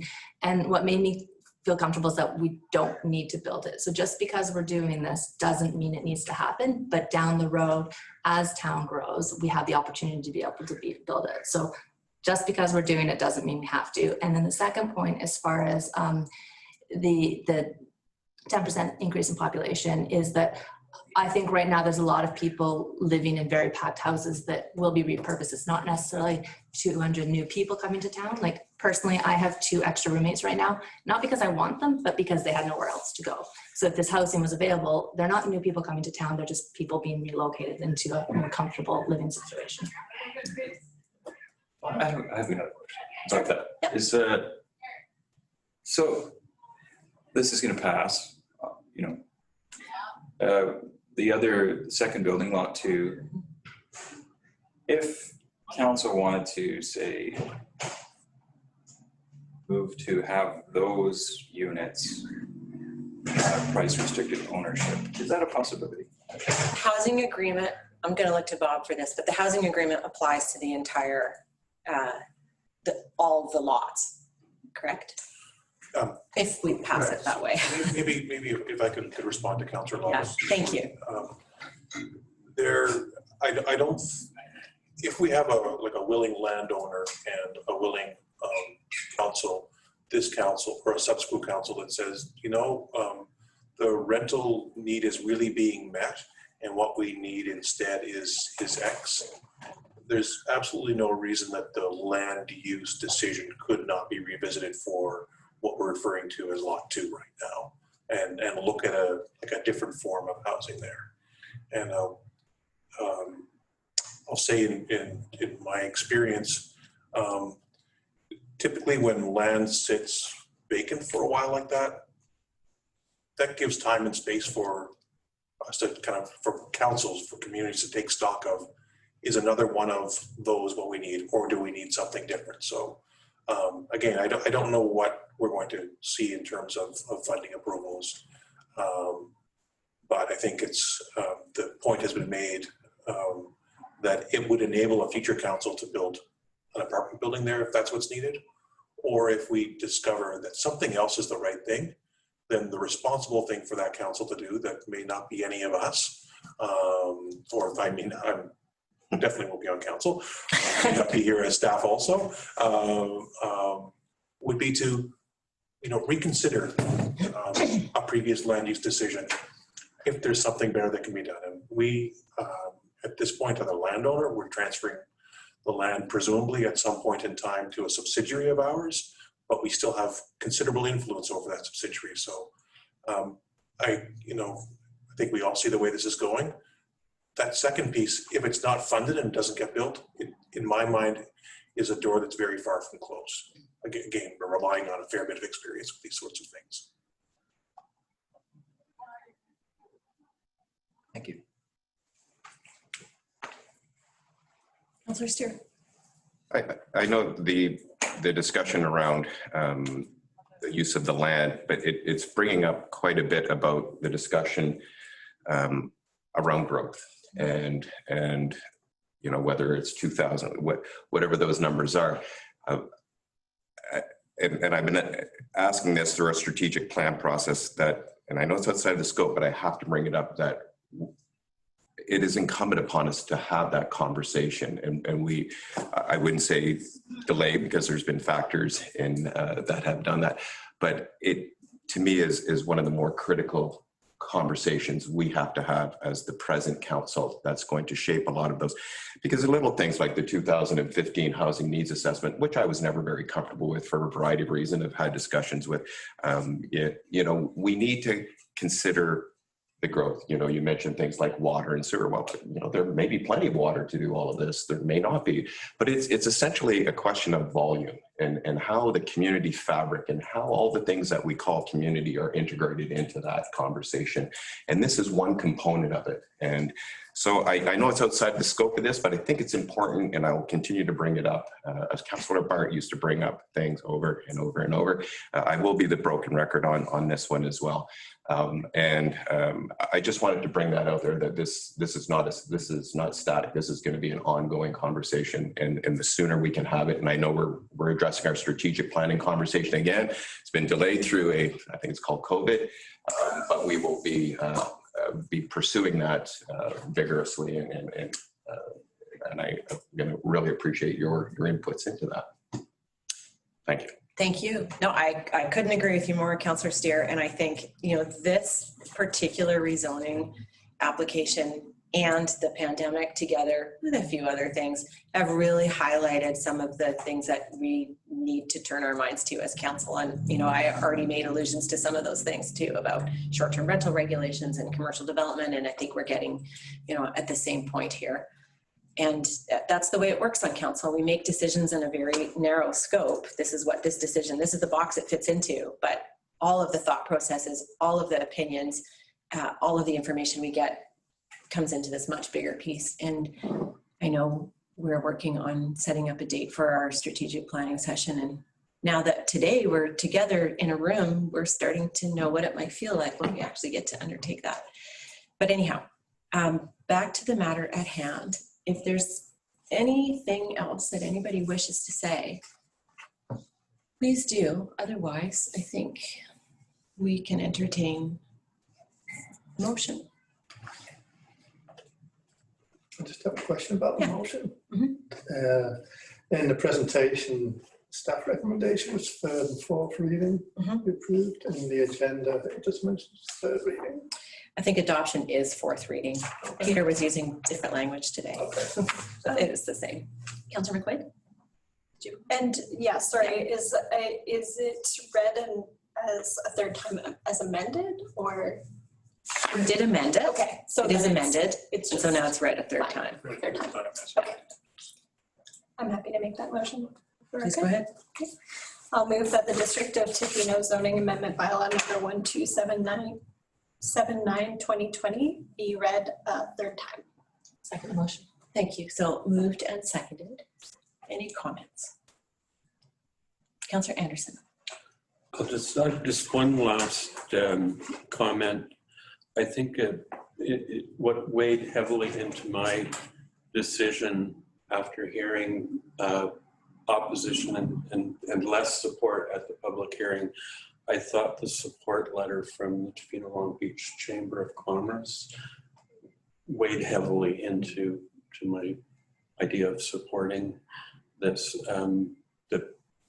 That we've heard calls from the Chamber before to improve the housing situation, and they represent a lot of people in Tofino. So to hear that support come from them is really significant. Thank you. Anyone else? Councillor Law. I started out opposed to this with qualifiers. And I think that I am leaning towards supporting it. However, I just like to know that I'm going to work really hard to work for changes in the future and continue to work for increased environmental protection for the rest of DO 114. So just I think that's, I appreciate what you all have to say. And I just want to I think that I've changed my mind because I understand the need for affordable housing. I just want to let you know that I have some ongoing concerns that I'll work hard to try to mitigate. So noted, and I hope you will, because that's how it works. Seriously, it's really important. So thank you for that. Okay, I'll call the question then on third reading. All in favor? Thank you, that's everyone. The motion is carried. And somebody move adoption. Move that the District of Tofino zoning amendment bylaw number 1279/2020 be adopted. Second. Thank you. Moved and seconded. Any final comments? Okay, I will call the question. All in favor? Okay, that is everyone, and the motion is carried. Thank you. One more thing to do here, and that is I will move that the report containing a summary of the nature of representations respecting bylaw number 1279 that were made at the public hearing held July 20th, 2020, attached as Appendix 2 to the Council report dated August 11th, 2020, be received by Council and maintained as a public record. Second. Thank you. Moved and seconded. Any comments on that? All right, all in favor? Thank you. Any opposed? Sorry. Okay, no, okay, none opposed. Motion is carried. All right, thank you, everyone. Thanks for a very good discussion. Would you like to take a quick break? Yeah, please. Okay. Could we please, by unanimous consent, pause for, okay. So we're going to move on to item 8.5, and this is a development variance permit for the Housing Corporation at 700 Sharp Road. Does Peter have something? Because there he is. Hello again, Peter. Hello again, Mayor and Council. I'll just be sharing my screen for a brief report or a brief presentation on this.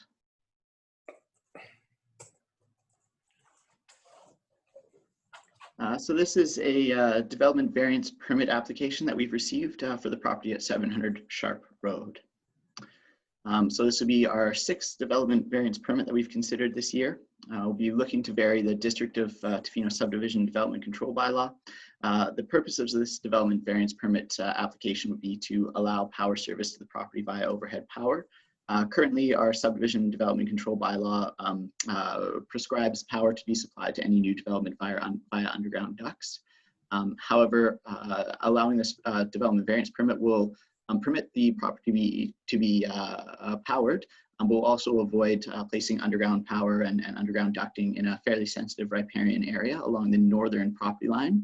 And also there's a little bit of a question of the actual location of the road and the access kind of overlapping onto some land that's not under Tofino Housing Corporation or DOT ownership. And so it avoids some of the issues that might arise as a result. So this is the location that we're considering here, 700 Sharp Road. Towards the northern property line, you can see where Sharp Road veers away a little bit, but as we looked at quite carefully when we were considering the rezoning for this particular piece of land, there is a large part of it is impacted by a riparian area that travels along the northern property line. So rather than kind of tunneling through that or boring through that, or trenching through that, it makes a lot more sense from an ecological perspective to provide power service to the property via overhead lines. So this image is sideways, but you can see on the left-hand side of the image is actually where Sharp Road is. And then the dashed line that's outlined in red would be the approximate location of the overhead power. So it would come almost directly overhead of the existing access point from Sharp Road to the development or to the proposed development. And go through a quick look at some of the criteria we use when we're assessing these development variance permit applications. Regarding the form and character of the street area neighborhood, we're not anticipating a significant change. There will be, of course, the installation of poles and wires that will be visible from the street area. However, staff are of the opinion that that won't significantly compromise the form and character of the area. Regarding protection and preservation of natural features, ecological functions, that's kind of one of the main reasons for this development variance permit would be to avoid disturbing the riparian area in order to provide power. And as far as solar exposure goes, it doesn't really apply to this variance. Neither does siting with respect to privacy. And then views from neighboring properties are not anticipated to be significantly affected. It will be likely that the properties on the other side of Sharp Road can see the pole as well as the wires. However, it's not expected to significantly compromise any views that exist. And then regarding flexibility in building design, impact to neighboring properties, again, not really directly applicable to this particular variance consideration. And we did solicit comments through the typical notification process. So that notification went out on July 31st of this year. We did not receive any responses to the notification process. Staff are currently recommending approval of the development variance permit. Other options may be to refuse the application or to defer the application. So that's the end of my short presentation. If there's any questions or comments, I'm happy to speak to them. Thanks. Thank you, Peter. Any questions? Councillor Steer, yeah. I do. Thank you, Peter. I will disagree in form and character. I can't stand overhead power lines, but that's besides the point. I did have a question regarding you will have to bring in sewer services as well. How will those be brought into the property if not underground?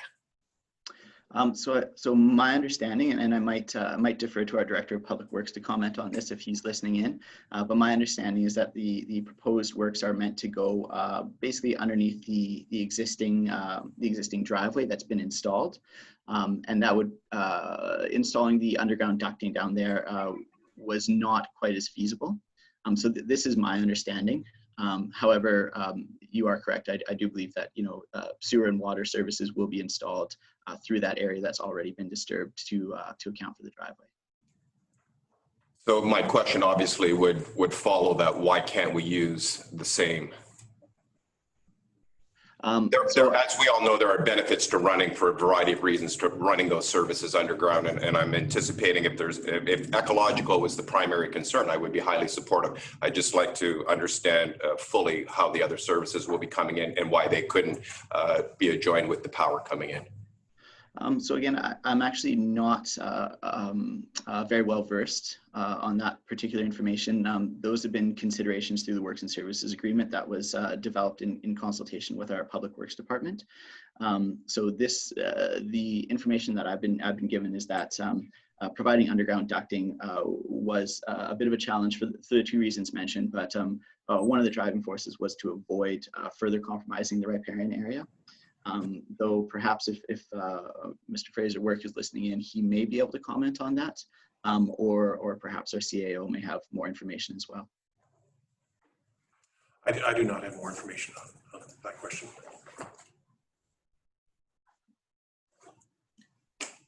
I'm at a loss because I don't have any information either. But if Fraser is on, I know he's there, but he's maybe stepped out. So we can pause this and come back. I mean, we don't have to do it at this exact moment. So if this is a question that you'd like to have answered before we consider this, then we can try to do that within this meeting. I think that's okay. Okay. Just looking at Elise, is there a particular, she's sexy, maybe trying to reach out. Fraser has been muted. He's dealing with IT issues right now. Oh, okay, no problem. Muted by anybody, but no, okay. Interworks is trying to fix his computer right now. Okay, can he could call maybe, and we could have him on your phone, or why don't we just, if it's okay with everybody, we'll just move on to the next item, and then later in the meeting, we'll just table this for now. Do we want to go through the formal tabling? Or, well, there's no motion on the table, so we don't need to. Okay. All right. Sorry for the messiness, everyone. What we're going to do is we're going to move on, and then we'll come back to this one when we can get Fraser on the line, and I think that will help us a lot. Okay. Thanks, Peter. I think you're still up, though, right? Sure. Yeah, I believe we're on Let's to the housing agreement report, so I'll just share my screen for that. Great. So yeah, just so everybody can hear clearly, we're going to consider now the housing agreement bylaw for Middle Beach Lodge and their staff housing. All right, so moving on to the next presentation. This is sort of consideration of first, second, and third readings of a housing agreement bylaw, as Mayor Osborne mentioned, for the Bell Pacific Campground at 400 Mackenzie Beach Road. So this housing has actually already been constructed, and full DCCs have been paid. However, as part of our DCC bylaw and our DCC work, there has been more recently brought into play considerations that if an applicant enters into a housing agreement bylaw within 1 year of the original issuance of the building permit and the original payment of DCCs, those DCCs can be refunded up to 50% in the same way as an affordable housing budget would be refunded. So the intent of this housing bylaw, it's number 1292 of 2020, is to regulate who may rent the units in the development. It does not specify maximum rent, so this is kind of a standard housing agreement bylaw that we would use for staff accommodation, similar to many of the other resorts. Basically, the housing agreement bylaw limits the use of the staff housing to staff of that particular resort, though it does not specify maximum rents permissible. I guess kind of the idea behind that is that those resorts know how much they're paying their staff, and they're interested in retaining those staff, and so they would step the rents appropriately based on that information. So as has been mentioned, development is intended to provide housing for staff of Bell Pacific Campground. Just to be clear, the owner of that property is Bell Pacific Incorporated, so it would be also inclusive of staff of the Middle Beach Lodge, which shares that property. It's not intended for large-scale affordable housing projects such as the one that we considered earlier in this meeting, but entering into the housing agreement will ensure that the units are only used by employed staff and cannot be used for short-term rentals at any time.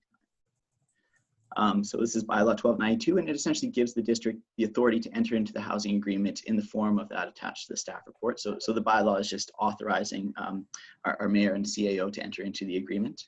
The highlights of the agreement essentially, we've kind of gone over it, but they're the units are only to be used for staff accommodations for staff of Middle Beach Lodge or the Bell Pacific Campground.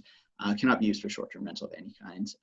Adoption, should we move forward for first, second, and third reading of this particular bylaw, adoption should be anticipated at a future council meeting, probably within the next few weeks to month. So options at this point would be to grant first, second, and third readings to the proposed bylaw, grant first, second, third readings as amended.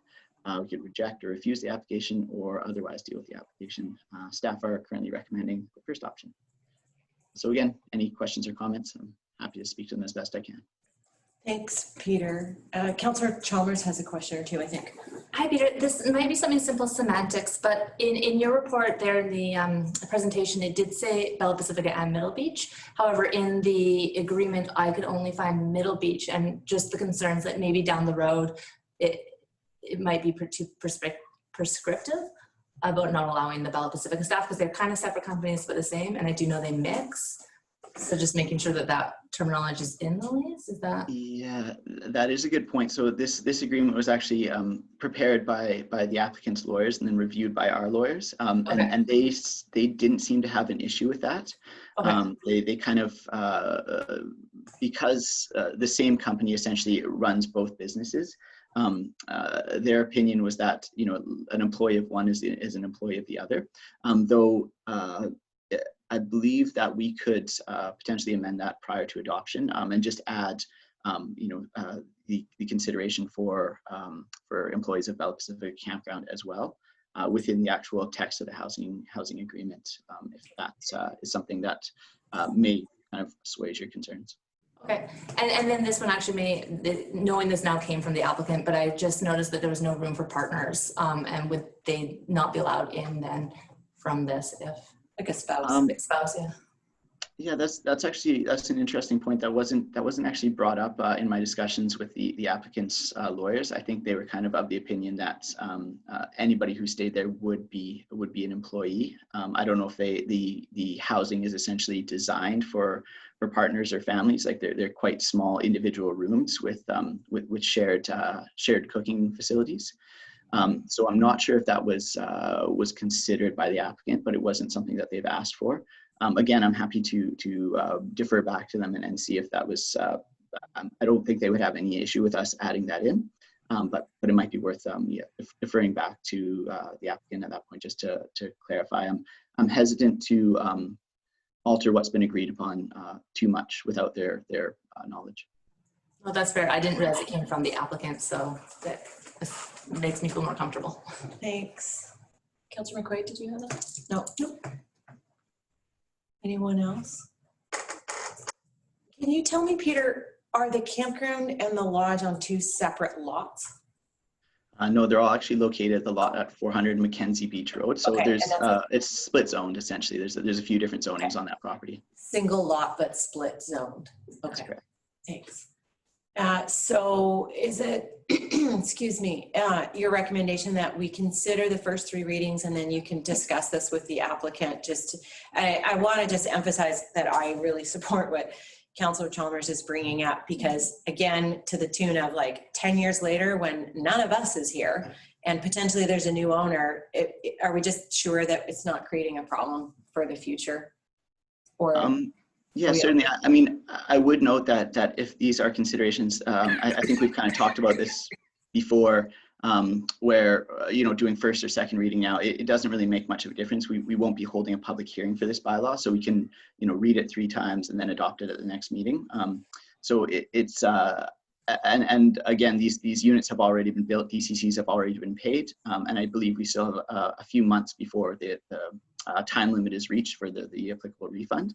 So I'm happy to, again, defer this. I can reach out to the applicant and clarify a few things as has been mentioned, and then bring it back for council's consideration later. Thanks, Peter. Bob, did you have any comments or you're good? Okay. Councillor Locke? I believe I have to step out for a minute. Okay. Okay. Yes, Are you going to can. call the? We might vote without you, but it's okay. We're still going to have I quorum. think it won't matter. Okay, thanks. Okay. Anybody? Any questions? Okay. Just to be clear, that's not a conflict of interest stepping out. That's like getting keys from his kid or something, kind of stepping out. Okay, is, in that case, then would somebody make a motion? Make that motion? Sure. I'll move that the District of Tofino Housing Agreement Bylaw number 1292/2020 be read a first, second, and third time. Second. Thank you. So it's moved and seconded. Any final thoughts or questions? Okay, all in favor? Thank you. That's everybody in the absence of Councillor Law, and the motion is carried. Okay, should we go to the temporary use permit, or should we come back to the? Fraser, are you able to hear and speak? Yes. Look at this. Okay, so we are going to go back to item 8.5. This is the development variance permit for the Sharp Road Affordable Housing Project, and the subject of the hydro lines coming across as opposed to under.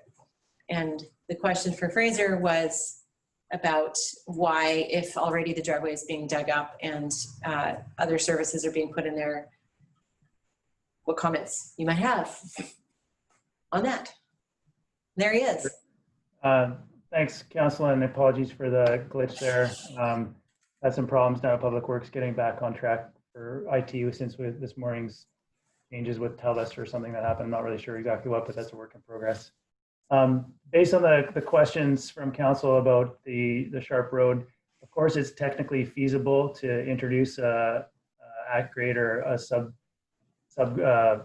subterranean power supply to that location.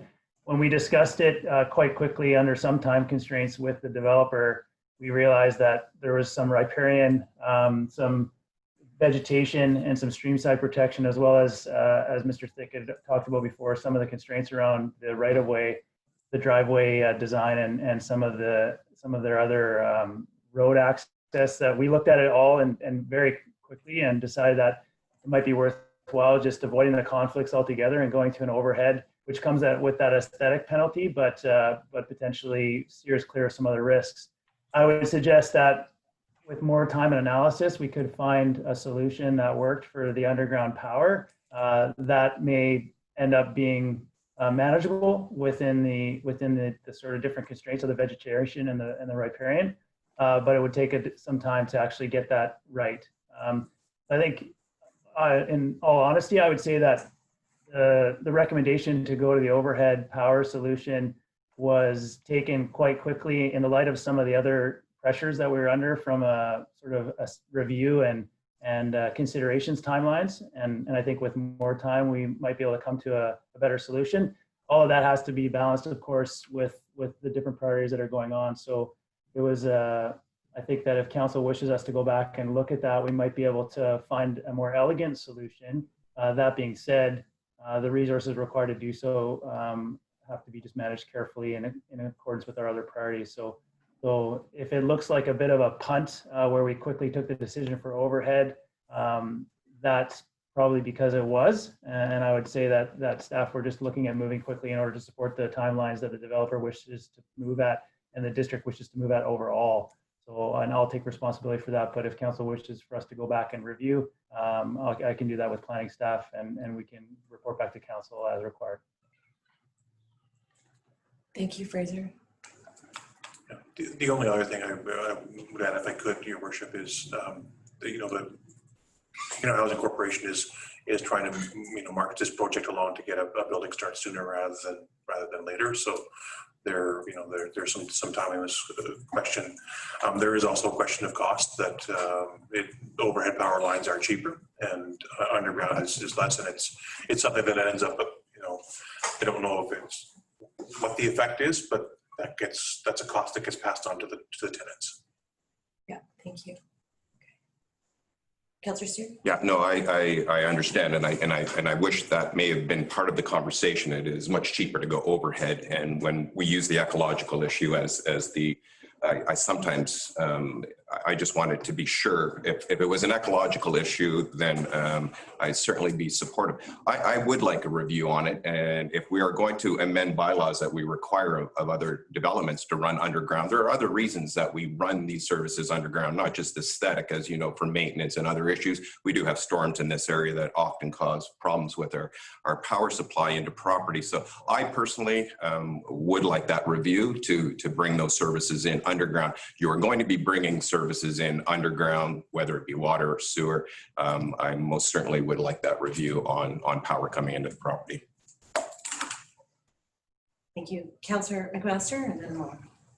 Yeah, I would support that, and I'd also like to see a cost analysis if we're on a timeline to get construction of just running temporary overhead power while the review for doing permanent underground, if it can be done.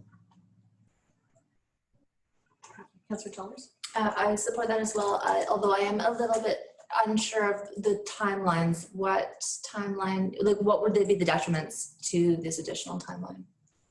It's not like DL 114 where we're doing an application. This is more just to get going. Sorry, there is an application. Okay, thank you. Canada Mortgage and Housing Corporation, but I don't think doesn't hold the application up. I think it's probably more of a cost issue, like the CAO was explaining. There's a cost issue. There's I believe a building permit application that's active now that we need to be sure that there's power going to the building before a building permit gets issued, but there may be some things we can do around that as well. Don't know the timing of it. It is a bit of a kind of a moving target. Trying to wait for CMHC to make a decision on this project and when the project would actually start construction. So that's just a preface, but if council wants more information to make this decision, we'll get that information for council to make this decision. Sounds like a good plan. Councillor Anderson? I guess I have a question. How Sharp Road is currently serviced with, is it overhead or underground now? Like down to the water treatment plant, for example? Yeah, I believe it's overhead. So it wouldn't, if we went with the overhead, it would be sort of what's in place already, extending what's in place already. I don't know. That's so. Okay. I'm fine to get more information. I mean, we're hearing some perspectives. My personal perspective is I wish we could have everything underground here too. It costs 3 times as much. There's no doubt about it. Maybe that's we can draw that information out with Fraser's help and with the Housing Corporation's help just to kind of understand that and understand what the implications of that are. If we're making a decision like this for this one project, are we talking about what about the rest of town? And maybe we just need to pause for 2 weeks anyways to have an understanding of there's risks associated with overhead in terms of branches coming down and all of that. There's risks associated with underground as well to do with land movement, earthquakes, things like that as well. I think Councillor Law, you had your hand up. Yeah, I just want to reiterate what Tom and Councillor Steer and Councillor McMaster have said, and I do want to say something about it's affordable housing, and cheap seems to be the sort of go-to, and I just want to make sure that this isn't, as Councillor Steer points out, another way of getting it to cheap by I don't think that's what's intended, no. Yeah, I just want to make sure that the pressure isn't there from the developing, you know what I mean? Like, just because it's affordable housing doesn't mean we shouldn't abide by some of the things. And underground is good. So I just want to make it clear. I would like a review is basically what I'm saying. Got it. Along these lines. To be clear, a strong principle in both of these projects has been there might be a little bit of upfront cost that makes for a less costly building to maintain in the long run. And then there's other criteria that have been used to around the environment. And so I know we talk about passing on affordability to tenants, and that is a definite factor. And I think what we're coming to here is seeing that we need some more information just to make a more fulsome discussion and decision. I'd just like to reiterate Councillor Steer's point. Don't tell us it's we're going overground for ecological reasons. Okay. If you just said it's a cost-saving measure, it'd be a lot more acceptable. Would staff like a motion, or are you comfortable with having this come back maybe in 2 weeks? I think that staff, as well as the proponent, are all listening to this discussion, and we've heard what council is looking for, and can bring something back that has a little bit more information that council is looking for. Thank you. Can't guarantee it is 2 weeks, but okay, we can bring something back. Okay, good. Thanks. We'll just move on then. All right, thanks everyone. Thank you, Fraser. Okay, so we're going to consider the temporary use permit for 431 Main Street. Peter, over to you. All right, so I believe this is my last presentation. I'll be sharing my screen once more here. You mean you're not going to do the wastewater treatment plant update? Sure. Oh, right.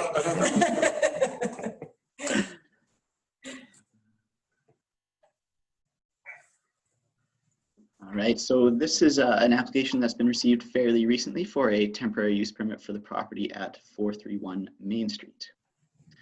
So just to orient everyone, the property is located on Main Street between 3rd and 4th Street. It's directly across from the Cermak property. So the proposal, or the application is basically, there's been a 3-year temporary use permit that's been requested. The TUP would essentially allow the owner of the property to operate an electrical bicycle rental business from a structure. Currently, that structure is proposed to be a shipping container, and it would be located adjacent to the house in line with the existing driveway. So no other uses would be allowed. The structure would only be used for storage uses for inventory, and transactions would occur kind of at the entrance to the structure. The property is currently zoned for duplexes, 2-family residential. There is a duplex residence on site. The proposed business cannot be considered a home-based occupation. I kind of came to that conclusion in discussions with our business licensing officer, as there be regular traffic to and from the house and transactions occurring kind of right there. So it doesn't quite fit the criteria for a home-based business. So regarding temporary use permits, they're basically a tool that allows a short-term use that doesn't comply with the zoning bylaw. They can be issued for a maximum of 3 years, maybe renewed once for an additional 3 years at council's discretion. They're very much intended to be temporary in nature and not a long-term land use solution. One of their common uses is to essentially test a small business. So that's kind of what we have happening here. It's a residential property in nearby to other commercial zones. The property owner would like to essentially test this business, but is hesitant to go through a full rezoning process, as they can be lengthy and somewhat arduous, and the business that's being proposed may not be feasible in the long term anyways. So that's the reason for this application. So within the OCP, the property is designated as village. The area is intended to be the primary kind of recreational commercial center of Tofino. Many of the nearby properties do have commercial permissions or are zoned for commercial use, and staff do not feel that the proposed TUP contravenes the OCP policy in any way. So taking a quick look at our TUP policy matrix regarding providing for short-term economic activities, that's precisely what this TUP is intended for. Be up to a period of 3 years, and could be extended once, but it would allow that temporary commercial use on an existing residential property. Regarding long-term public policy, the nature of the proposed use is aligned with OCP policy. The OCP kind of, as noted, indicates that this particular area should be a future area of commercial and recreational use. Regarding balancing public and private interests, the private interest is financial gain to the applicant. Public interest is served by having additional services, potential for additional employment opportunities, and generally supporting local businesses within the district. Regarding maintaining a reasonable level of compatibility with surrounding developments, much of the surrounding area has commercial elements, so the use is quite similar. Staff have some concerns with the character of the structure, but we've tried to add some conditions to the temporary use permits that would make it kind of come into line with the existing development permit area guidelines for that area. So some of the planning considerations, one that's come up, kind of fairly regularly in a lot of applications is parking. The proposed business parking would be in the existing driveway. A business of a similar size in that particular area would be required to provide one off-street parking spot. There's been a condition added in the TUP to provide that off-street parking spot during business hours. Again, if the proposed structure does turn out to be a shipping container, which is what the applicant has indicated, it must be clad and conform to the DPA guidelines for form and character. So those are kind of the two main considerations. Is kind of the parking and the actual form and character of the structure that's being used for the business. And the building inspector intends to also inspect this business structure prior to issuance of a business license. I would note that we are in the process of developing actual municipal policy for CCANs, and they will likely be permitted for storage uses as long as there have been particular safety precautions taken. So we would ensure that this particular structure, should it be a CCAN, follows that current developing policy. So there was a notification sent out on July 31st. There was an ad published in the Westerly on August 5th regarding this particular application. We received 2 phone calls, mostly regarding concerns about parking. There's also kind of an ongoing issue with the property directly to the east of the subject property. That's the St. Francis of Assisi Church, where there's some kind of parking stalls that are actually on public property, but they appear to be on private property. And sometimes they'll be used, but essentially blocking the entrance to the church. And so that's kind of an ongoing issue. And the concern was that that could be exacerbated by the addition of this business in that location. So the options to move forward would be to approve the permit as amended, deny the permit, or defer, otherwise deal with the permit. Staff are currently recommending the first option, though we do recognize there are a few small considerations associated with this one that council may wish to discuss. So any questions or comments? Again, happy to answer. Thank you, Peter. Any questions? Councillor Steer. Thank you, Peter. I'm starting to understand TUPs a lot more than I ever thought I would. The ability to renew a TUP for a second 3-year term, I was unclear. Can council actually just, with a TUP, have it as a 1-term TUP, which kind of forces the issue of either applying for that rezoning for that property a little quicker? In a situation like this, it could be 6 years that they'll be able to operate under this condition. Does council have that ability to just a 1-term TUP? Yeah, that's correct. TUPs can be issued from any amount of time, from a couple days all the way up to 3 years for the initial term. And then once that initial term runs out, the applicant has to come back and apply to council again to be granted another term. And that's entirely at council's discretion. There's no obligation for council to renew the TUP for a second term, even if they have issued it for a first term. Thank you. Thank you. Any other questions?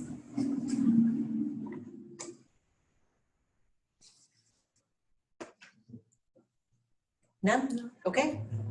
Councillor McMaster? It's just a comment more than anything. I will be supporting this. I just believe that we are going to have a problem with electric bikes on the MOP once the trail through the park opens. I know a lot of people that are talking about buying electric bikes specifically so they can use the trail. And I don't think the MOP can accommodate bikes going along at 20 to 30 kilometers an hour. Did you fill out the survey? Yes, I did. I did too. Yeah, I understand and share your concern too. So I'll move the recommendation that staff be authorised to issue the temporary use permit attached as Appendix 1 to the staff report, temporary use permit, Walton, 431 Main Street, dated August 11th, 2020, for a period of 3 years. Second. Thank you. Moved and seconded. Any final questions? I have one. Peter, can he also rent non-electric bikes, or is it really restricted to just electric bikes? The way the TUP is written is that it actually specifies electric bikes. That's what was requested, and so we try to write the TUP to kind of match that.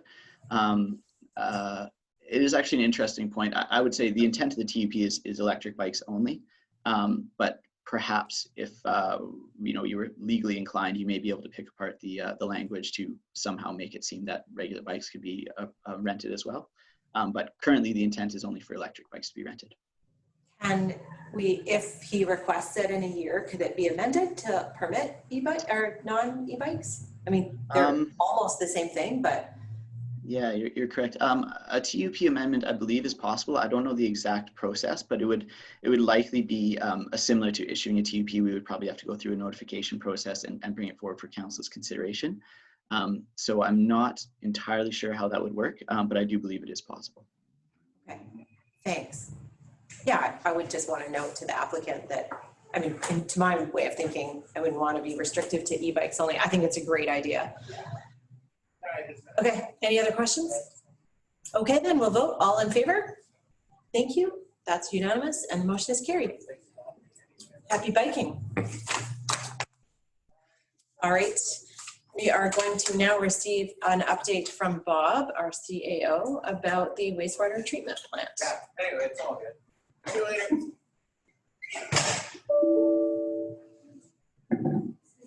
And more than a verbal update, we're going to have a slideshow. Audio-visual extravaganza. An audio-visual extravaganza. Will there be music? Dancing? No dancing, Bonnie Henry, no dancing. It's barely a slideshow.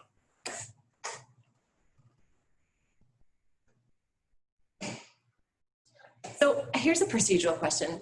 When we have a verbal update in the agenda and then you give us a presentation, does that get appended to the minutes somehow? Or like, how does the public get to see a record of what goes up on the screen, or do they? You can watch the video or request the presentation, but we don't append anything to our minutes. Okay, thanks.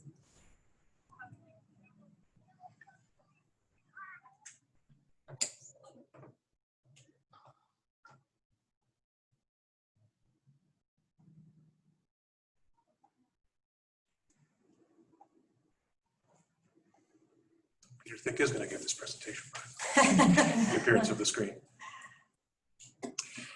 So wastewater treatment plant tendering, council is aware of some of what transpired when our tender period closed a month ago. I want to bring council up to date on what we've been up to since then and where we're going. So there'll be some needed background, some of which I'm sure you're tired of hearing.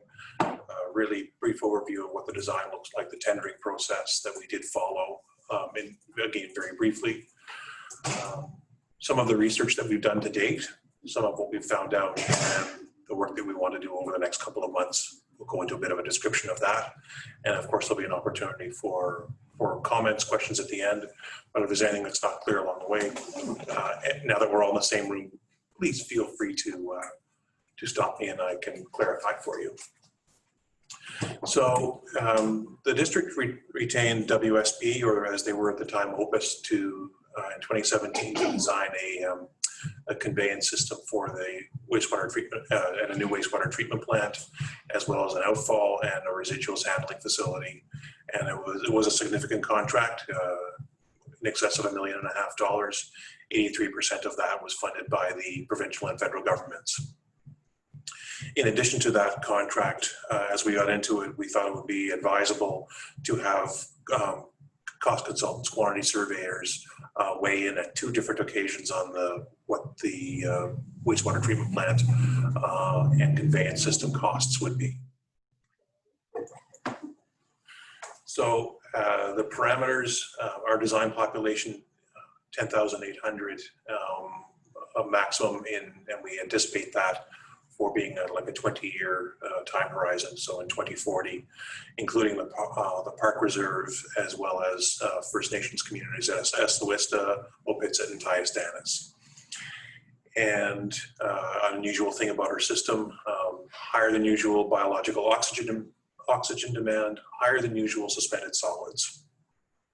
We were looking for an operationally efficient facility, operationally simple, so that it wouldn't require, a level 3 or level 4 qualified operator. Looking for good quality equipment and ensuring compliance through things like redundancy. So building the plant, we are building it at least in part to comply with federal regulations, and we want to make sure that what is in place has a very good compliance record for the next 30 years. As I mentioned, we did, through part of this, hired Hanscom quantity surveyors to do a Class A estimate. They first did a Class B estimate, Class A estimate. Their Class A estimate for the components other than the composter, so what we went to tender on, was around $53 million. And we based our grant application actually on an estimate that we had before the Class A estimate, but it was fairly close. The Class B estimate that was done some months before, just because of timing of granting programs. We were successful in getting a $40 million grant for the wastewater treatment facility. And that was announced almost a year ago now. So we undertook a pre-qualification process that started in December of last year and carried into mid-February of this year. And mid-February, we selected 4 general contractors to have the opportunity to submit. We pre-qualified 4 of 10 submitting general contractors. The tender was issued to those 4 contractors on March 18th of this year. And the tender period was originally planned to be 6 or 7 weeks. Due to worldwide circumstances, COVID-19, we did extend that by a couple of months. But the tender period ended with kind of bottom line numbers coming from the general contract, 2 general contractors. 2 dropped out along the way, but 2 general contractors submitted on July 8th, and then more detailed information on July 10th. And the average value of those 2 submissions was $82 million. And that included a 5% contingency. So those certainly, that was July 8th was a very disappointing day.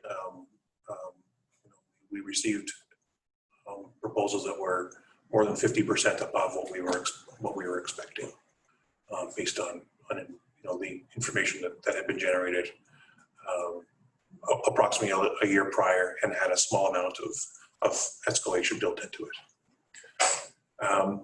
The submissions were reviewed by District of Tofino staff. They were reviewed by our design engineers. We have a procurement specialist that we work with, as well as our legal counsel. We did determine that both of those were material non-compliant. They did not meet the requirements of submitting tenders. And those contractors were advised on July 31st that their submissions were materially non-compliant. So essentially what has happened is the tendering process has collapsed. In a lot of ways, that's bad news. At this point, however, we have met the obligations that we have under our funding agreement, as well as under trade agreements, to have a competitive process. We had a competitive process, we conducted it well, and we've met those obligations.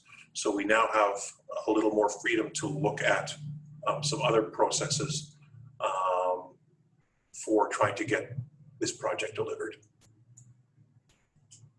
So the work that we have done since July 8th, as I said, we've reviewed the submissions. I've been in the process of talking to anybody who will talk to me about this project. And most people are quite keen to talk about this project. But I've been talking with our design engineers, our procurement advisor, cost consultants, Dion, the cost consultant that provided this, the estimate back in February of last year. There was a cost consultant that we engaged through the value engineering process. I've had conversations with that cost consultant. I've talked with our funders a couple of times now. Also have let the regulators know of the Federal Ministry of Environment that we had known for some time and have been in touch with them about not being able to meet the deadline. I've let them know that when we will be meeting our obligations to treat our waste has been pushed out, and we don't know at this point what the timing looks like, and they know in quite clearly the reasons for that this has become a project that we just don't know how we're going to fund it. Have been in contact with a couple of large project specialists, so people who are experienced in delivering large projects. I've talked with other local governments who've been out to tender on large projects or proposal call on large projects in the last little while to get a bit of a sense for what they're experiencing as well. And we had last Thursday a debrief with both submitting contractors. I'm going to just get into a little bit of what we found. I'm going to try to not attribute too much to individuals, but give a bit of flavor for what we've learned. And in particular, with respect to what was submitted by both contractors, some of that kind of lives in the world of trade secrets. So I'll be staying away from attributing much in terms of what those contractors were telling us, and certainly what they submitted to us on July 8th and July 10th. So I want to first of all acknowledge that both of the contractors who submitted put considerable effort into this. I don't know if hundreds of hours would be enough of a description of the work that was done, but in a lot of ways we hit the market at a fortuitous time where other large projects had collapsed because of COVID and have been drawn back. And I believe that both contractors put a very sincere effort into putting good pricing proposals together for us. Initially, we thought that COVID was a significant factor in just the massive jump that we saw in the costing. And I'd like to say I wish it was as simple as that. Unfortunately, it's not. COVID did play a role in the submissions that we received, but contractors, others indicating that for large projects, they've figured out how to work with it. There are some efficiencies that get lost because of distancing and so on, but contractors are figuring out how to work with that. The housing cost increases because of COVID because people can't be living as close together as they might have. I've heard that there is price volatility on Vancouver Island from a number of sources. I would say the biggest factor is something we can't do much about, and that's we're in Tofino. And there are a few challenges. It's challenging logistics. So parts may be manufactured somewhere like Alberta and have to come here. And if a piece is being manufactured and coming to in Alberta and going to Vancouver, that truck does not go back to Alberta empty typically. Coming to Tofino, the logistics are challenging. There's not a lot going from Tofino, so we're paying for a truck to go in two directions, even though it's only delivering one thing.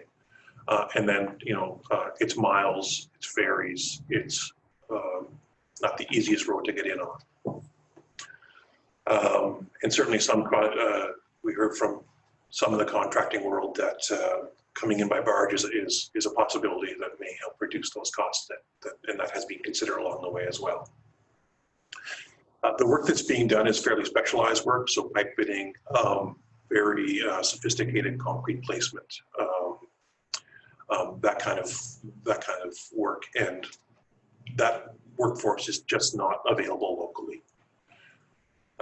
In addition to, so what that means is there are travel costs that need to be paid for those individuals to get here and to commute from time to time to home. That would be project costs that they would be part of the project cost, as well as living out expenses. So whether that's hotel rooms or a work camp for the labor component. There also is a high likelihood that very senior project people would come over and live here for a period of 2 years with their families, and they would be seeking housing for those individuals. So again, that's a cost to the project.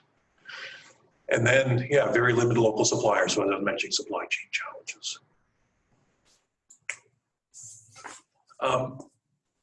The risk allocation, and that's something that's come up, is that there is a typically how we do procurement in government is we say, here are the specifications, tell us what it takes to build it, and don't come to us for anything else except for very limited circumstances. That provides us in government with an assurance that, of projects having a better chance of coming in close to budget. But what happens on the other side of the table is the contractor will build what's called risk pricing into that. So the contractor might say, well, I don't know what component X is going to cost in the future. I have a good idea, but I'm going to build some risk into that so that I'm not left holding all of the risk. So we pay for that up front, and typically in government, we're quite willing to pay for that up front. I think there's a little bit more risk pricing that's happening right now, and it does relate back to COVID, and it also is, if this project is a 24 or 30-month build, the future buying a component 20 months from now is less certain than buying it 2 months from now. There are some constructability issues in what's being designed that we've heard, there might be a way to look at the project a little bit differently and make it a little bit more of a constructible project from a contractor's perspective. And that might be something that we can have a closer look at. One of the things that we did, and it goes back to an earlier slide, is we were very specific in some of the kinds of equipment that we want in the plant. And we were specific because we want durability, and that's a lesson learned as we went through a 2-year design process and talked to other operators. And you know, there are 2 similar processes on Vancouver Island. So we got to know those operators and talked to them about what the kind of equipment was that they were using, what worked, what didn't work. And we actually got really specific about what we would find to be acceptable. A big part of the reason for that is remembering the funding environment that we're in right now. We want to make sure that equipment that we put in, that we're spending 25 cent dollars on today, lasts, so that 5 years from now, we're not spending 100% Tofino dollars in 5 years to replace that equipment if it's the wrong piece of equipment. So we were very careful. There's a cost to that though, because some of those pieces of equipment have one supplier, and they know that they're the one supplier, and they know that that's been specified. So we may do ourselves a favor one way and a disservice another way, but we may want to look at some of the single sourced equipment as an issue here. We did hear that this was a fairly sound procurement process. The general contractors liked that we did the pre-qualification. The timing actually, as I mentioned, was pretty good for going to the marketplace. The documentation, the timelines for submitting bids, the online system, the site meeting, we got very good feedback on how all of that was conducted. And I want to just note that inclusion of social procurement was not a negative in this. It did not affect the pricing. And in fact, it was a positive in a lot of ways. What we did, for those of you I haven't shared this with, when we had the site meeting, we had a bit of a reverse job fair where we invited Tla-o-qui-aht's economic development agency to come. We invited Newchow's education coordinator to come, as well as Tla-o-qui-aht's education coordinator to come and meet the contractors. And some of them were, you know, some homework was happening beforehand, but it was I think I can say this. I think that there was an impression that was made that there was good organization within the Tribal Council, within Tla-o-qui-aht, and the connections that they have in terms of being able to provide apprentices for this kind of work. That was a positive.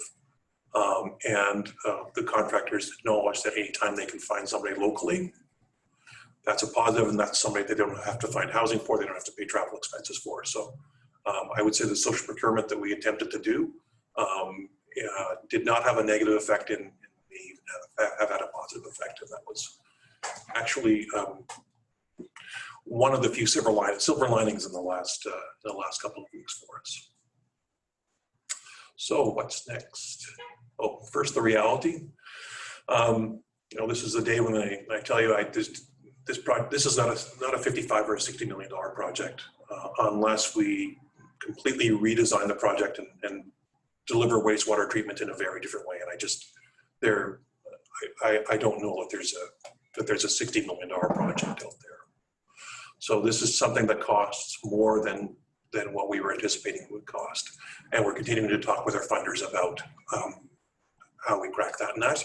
We have requested a meeting at so-called UBCM with the Minister of Municipal Affairs and Housing, so that we can again continue to make that case. But I think that that's being made at pretty senior levels in the bureaucracy right now. That there's a challenge here, and it's a challenge that may not be limited to our project.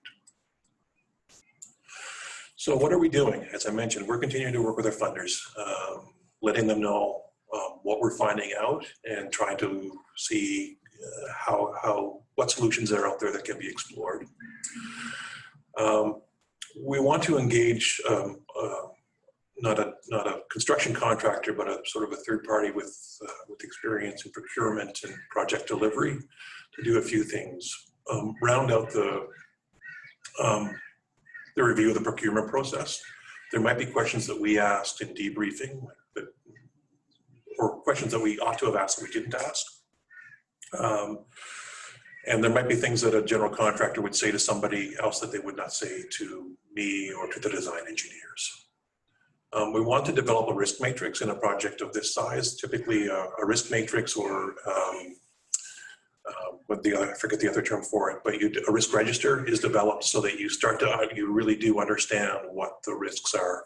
We started developing that risk register in the value engineering process. We have a list of risks that we know. We want to put a little bit more rigor to that sooner rather than later. And then prepare a multiple count evaluation. So look at what the timeline, what the life cost of the project is, not just from a construction perspective, but also from an operations perspective, and do that with a little bit more science than maybe we have so far. And we want to provide council with some design and procurement approaches. There are different ways to approach it. We've done what's called a design bid build, and we've seen the result of that. But are there other ways that we can approach this in terms of that might engage the construction industry a little bit more through the process than we did through that particular process? And as I mentioned, we've gone through a competitive process. We now have a little more freedom to have those kinds of conversations, and we're going to look to the best possible way to have those kinds of discussions. Our objective is to return to council by the end of next month. We are targeting coming to council, either adding or in conjunction with there is a committee of the whole meeting that's scheduled for September 29th. And we want to get back to council and talk about and present to council what we think the next steps are to get this project back on track. And then from there, start making decisions about how to go forward. All the while through all of this, of course, engaging with our funders. So that's my presentation. Questions, comments, threats?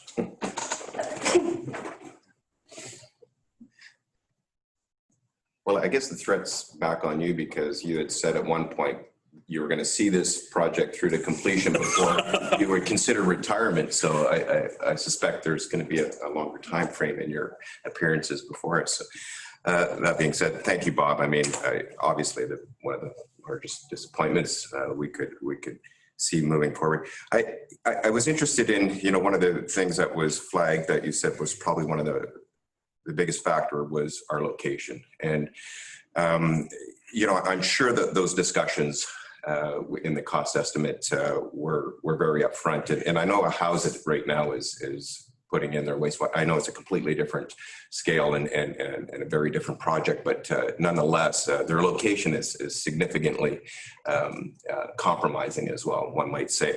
And I was just curious as to if there was conversations with the Houseit in regards to location and some of the challenges that they may have faced in that process.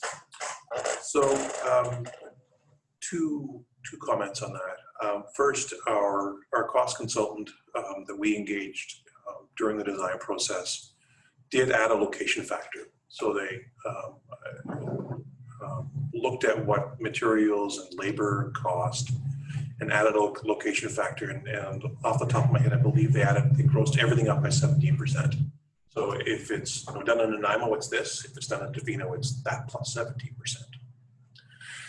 In terms of the procurement process that Houseit went through, and I believe it was managed by Nunavut Tribal Council, and they have an engineering person who we had a few discussions with as, our processes were in parallel, but theirs was a little bit ahead of ours. So yes, we're aware of some of the challenges that they had. We're aware of the successes that they had. But yeah, it might not be a bad thing to circle back on as we're trying to understand where we are a little bit better. And the other comment was, and I was, the silver lining, as you said, about the social procurement aspect, because it was obviously a question in the back of some of our minds, because we will be probably engaging in, hopefully maybe in some larger projects down the future in Tofino, and to know that social procurement was in fact a positive gives me great confidence in the process and in the side benefits that you had mentioned. So that, as you say, is the one big silver lining that I will take out. Thanks, Bob. Thanks, Councillor Steer. I'd rather not say anything. I would like to say publicly that Councilor McMaster has said this is not a $60 million project previously. So I have a few questions. First of all, can we have some kind of condensation of that presentation as a bulletin that could go on our liquid waste management plan page and go out to the public? Because I appreciate that they can ask for the presentation or they can watch the video, but I think we need to be a bit more proactive. I think there's some really good information in this and we should share it. Yes. Thanks. Oh, you will say something. All right, you go ahead and I'll finish my questions after. No, you finish. Okay. All right. You're getting me going. Yeah, okay. Is there some value maybe in contacting FCM? And I'm thinking about what other remote coastal communities in Canada are in the same position that we are in, and is there any assistance or help or just perspective from an organization like FCM? And I'm thinking particularly of Newfoundland because of the cases that I've heard about where they're faced with the same problem, and we're all in the pandemic. And I don't know where those municipalities are with respect to their wastewater treatment plant process, and there might be some value there. But that leads me to my next comment, which is just, you know, for me, one of the biggest disappointments in this and also biggest learning opportunities is just the tremendous amount of effort that the community has put in, but our staff has put in, and the amount of money we've spent to date to get to this point. And I feel like there's something in this, and I don't know exactly what it is yet, that really needs to be said to the province and the federal government around procurement in very small remote municipalities. And you know, coulda, woulda, shoulda, hindsight's 2020, all of that, with the exception of Councillor McMaster. But I think it could be in the public's interest to really take more out of this and bring that forward to those levels of government to say something has to change, or here are some ideas we have.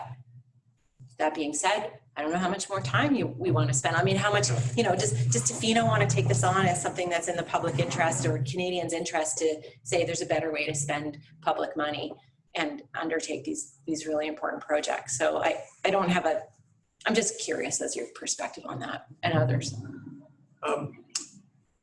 Certainly at a bureaucrat level, I'm you know, trying to gently make that point that we're a town of 2,400. We don't have, like, you know, on staff or, you know, a large project procurement specialist. And I think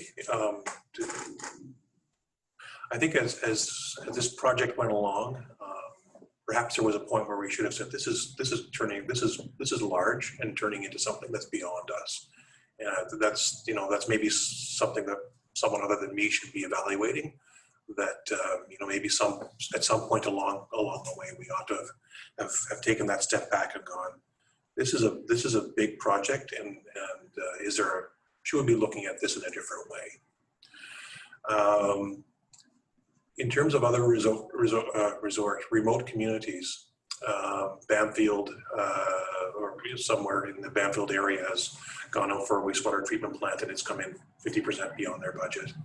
It will be interesting to see what happens in Powell River, who were approved in the same grant stream that we were a year ago. They have a larger project than we do. I think they believe they're less remote than Tofino is. We'll see if the contractor world agrees with that. You know, it's they're just completing their value engineering now. They will have a little bit of redesign, and they'll be going to the marketplace shortly after that. They're in a pre-qualification stage right now. I think they actually have contractor meetings in Powell River, if not today, then sometime this week. So they're going to get a bit of a sense for how close they are in the near future as well. At one point, Partnerships BC used to have a role with municipalities, and when I worked in Whistler, I had the good fortune of not being terribly involved in a wastewater treatment plant expansion. But I know Partnerships BC, who have procurement specialists, did have a role in working with the resort municipality of Whistler. It's a much better resource than we are, of course, in helping look at other procurement options, and that maybe is something that we can query, not just for ourselves, but for our future projects as well as for future projects for other municipalities that may find themselves in a similar place. Thank you. Councilor McMaster. Well, Boston thought. my Obama pause. Yes. Yeah, I'm trying to be kind. I mean, there's no point in crying out with spilt milk, but to have that difference in the estimate and the actual is really not acceptable. Some of the things you put on the slides there would be described as a Tofino factor, which I think anyone that's lived here knows that you've got to apply. My first concern was always when you brought in a quantity surveyor, because a quantity surveyor will tell you how much a box of nails is, but he can't tell you how much a box of nails is going to cost you in Tofino. To do a project this size without doing any risk analysis matrix, that's not right. And maybe the people, I mean, I'd be talking to Opus, and those guys should be involved in this. They should know that sort of stuff. It's beyond me why a company that big isn't doing that sort of thing. I mean, I know if you did this in an oil company and an oil rig, nobody would be in their job if they were that far out. I mean, if you can determine the price of building an oil rig in Angola from a place in Houston, I'm sure you should be able to build a bloody plant in Tofino and come up with a better price, plus or minus 10%. That's all I got to say. Well, I think, you know, that's sort of the point that I'm making too, which is to say how, you know, an honest assessment of how do you get to this point, and what is it that, you know, how do you prevent it from happening again? And it's all stages of the decision-making process. I don't know that this is owned by any one level, or it's certainly not any one individual, but there's something very meaningful to be learned here about procurement of this size of a project in a town this small with the capacity that we have from at every level, community, council, staff. You know, I think that's an interesting question you're raising though about a company as big as WSP. Yeah, I mean, that's why we're going to these big companies, because they have the expertise. And I think it's a question worth asking, and it's a question worth involving the regulators and the funders in. You know, I don't know. I think this has public policy implications myself that are much, much bigger than Tofino. Councillor Law?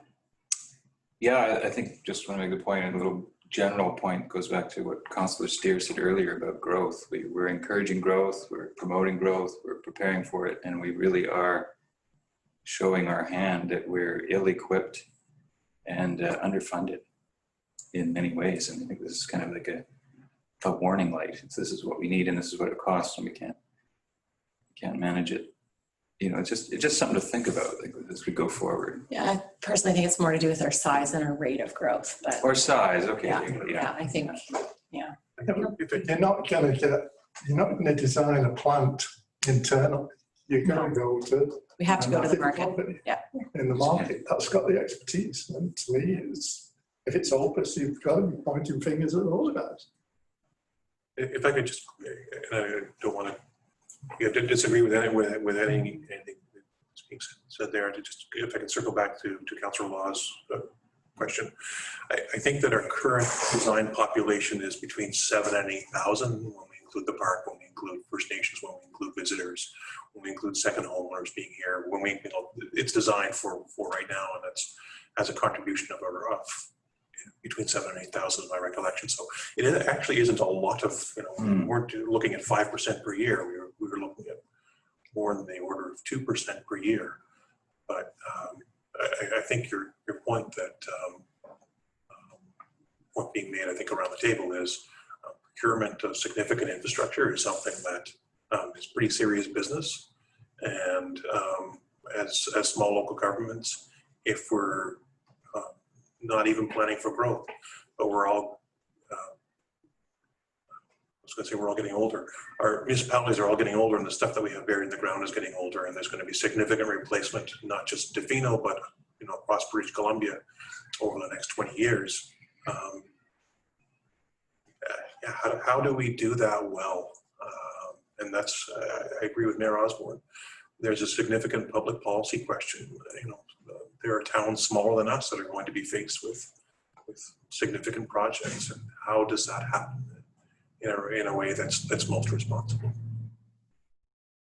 It's a shame that our government is closing the Auditor General for local government, because in my opinion, this might make a really, really interesting case study for them. Anyone else? Questions? Okay, thank you, Bob. All right, we have the District of Tofino Zoning Amendment Bylaw 1274 for adoption. 691 Industrial Way. There's no report that really goes with this because we've had many already, and we have waited the prescribed period, and we are now ready to consider adoption. You take it. Sorry. All right, it is moved and it is seconded that the District of Tofino Zoning Amendment Bylaw 1274 2019 be adopted. Are there any final questions or comments on this matter? All in favor? Thank you. None opposed. The motion is carried. Okay, on our standing item with committee and external appointment verbal reports, the one that we do regularly bring here is the Task Force on COVID Recovery. There have been 2 meetings since the last council meeting because we had a break at the end of July, and I was not at the first of those 2 meetings because I took a break as well.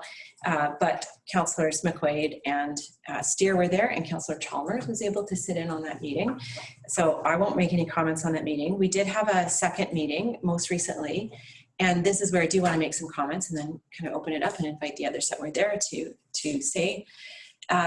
That the task force, I think the task force has been very focused on economic and psychosocial recovery actions that were quite immediate in response to the pandemic. And a lot of that has focused around some of the business supports and things that we are now seeing, like the pop-up dining tent area here and in the Village Green, as well as the stickers and a number of other supports that have been provided to business, as well as on the psychosocial side of things. The conversation really keeps coming back to a couple of main themes. One being mental health and wellness of our community members, our residents, and the workers, the people who are out there, both first responders and healthcare, but also retail and public works and all kinds of other frontline workers in this town that help make everything go. And I think we have been kind of really focusing in on a discussion around mental health and wellness that is taking a turn to not an immediate response, but a longer term response that actually helps us be better in the future. So again, this concept of building back better. As well, I continue to be really happy with the way we're building some bridges between the healthcare community and the business community, and starting to see understanding from both perspectives of what the other is facing. But there are bigger, deeper conversations to continue to have about the rural nature of our town and region, and the way that services are funded at all levels of government, local, provincial, federal, for those services, and the mismatch, the gap between the visitation and the seasonal nature of it and the base community and the resources that we have to provide services to visitors and to community. And so again, where this conversation is really turning to is how do we kind of wrap up this immediate recovery phase and kind of put the task force to bed, coming out with a few recommendations and having a bigger discussion with council about longer term changes that we need to be a part of making. And that might be the transition of a task force into a committee of council of some way, shape, or form that really is able to address some of the tensions that have really come up at the task force meetings, and that are no stranger to us, especially if you want to reread that vital conversation on tourism that took place a year and a half ago or so. So where we are at is we're going to be asking the task force members in the next 10 days or so to provide some feedback. And I will certainly work with Elise and a few of the other task force members to come back to the next task force meeting with some ideas and options for how to move forward. But and that can come to council so that council can have that fulsome conversation here. But I really want you to all turn your minds to that and how you might see that moving forward. But we will come to you with a kind of a framework and some suggestions, and we're not asking everybody to just spitball it or make it up. So I'll stop there and ask Councillor Steer or Councillor McQuaid or Councillor Chalmers or any other observations or feedback you might have from it. Yeah, thanks for that. I'm happy to go first. I think that the task force has been talking a lot. You know, we initially moved from like very concrete steps to a lot more, as you mentioned, like a lot more thought about where we're going and how to transform this into kind of a long-term thought about our community, about capacity, about strengths, and how to maintain them. And you know, I think that the meeting that you were not present at was in large part a discussion of how to understand those capacities, how to measure them, how to think critically about them, and how to convey them and transfer them into meaningful long-term visioning for our community. So I think then this last meeting was a lot more of those settled ideas that this is a direction that we'd like to go, and this is the way that we'd like to transfer the energy of this committee. So yeah, I think that was a great summary. Thanks. Thank you. Yeah, excellent summation and synthesis from both.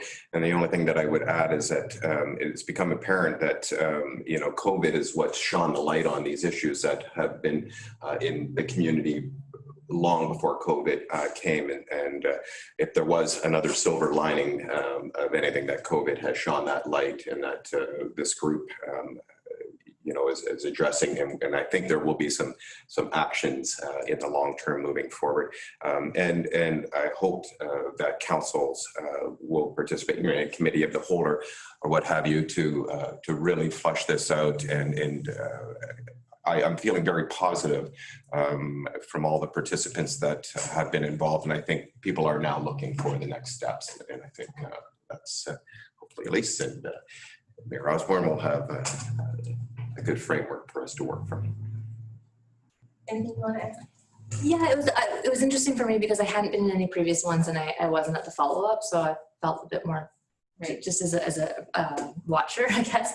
But one takeaway that I found interesting was the conversation between sort of that dial it back, you know, where our essential services are at their capacity, and the inability of town to dial it back, and then the thought of, well, it's not necessarily one-sided. We may have too many visitors for the essential services, but maybe it's more of our essential services just don't have that capacity. And it's not just looking at like pulling back the visitors, but building up that capacity. That conversation just really stuck with me. Okay. Councillor McMaster. Is there any thought of, rather than reporting back to council, of doing it through the committee of the whole? Oh, yeah, that's fine. Yeah, that's a good idea. Yeah, for good discussion. Absolutely. Well, thanks everyone. That brings us to the end of our business. And there are 2 people who are still watching. So thank you, Chris and Dave. That's incredible. Just to say, anyone who is watching the video right now, if you have any feedback on how this went and how the sound was and the visuals were, I think we're all super keen to hear about that. And same for council, we can debrief at a later point. Are there any Q&As on there? No. Okay. All right. In that case, I'll move that the meeting be closed to the public pursuant to sections 91AC of the Community Charter to discuss matters relating to personal information about an individual who holds or is being considered for a position as an officer, employer, agent, and employee relations. Seconded. All in favor? Thank you. Motion is carried. And with that, can we just take a little 2-minute break here and reset? And I wonder if they're still actually there or they're just who left their knows, computers right? Maybe on. they're washing the dishes. Yeah, computers is on.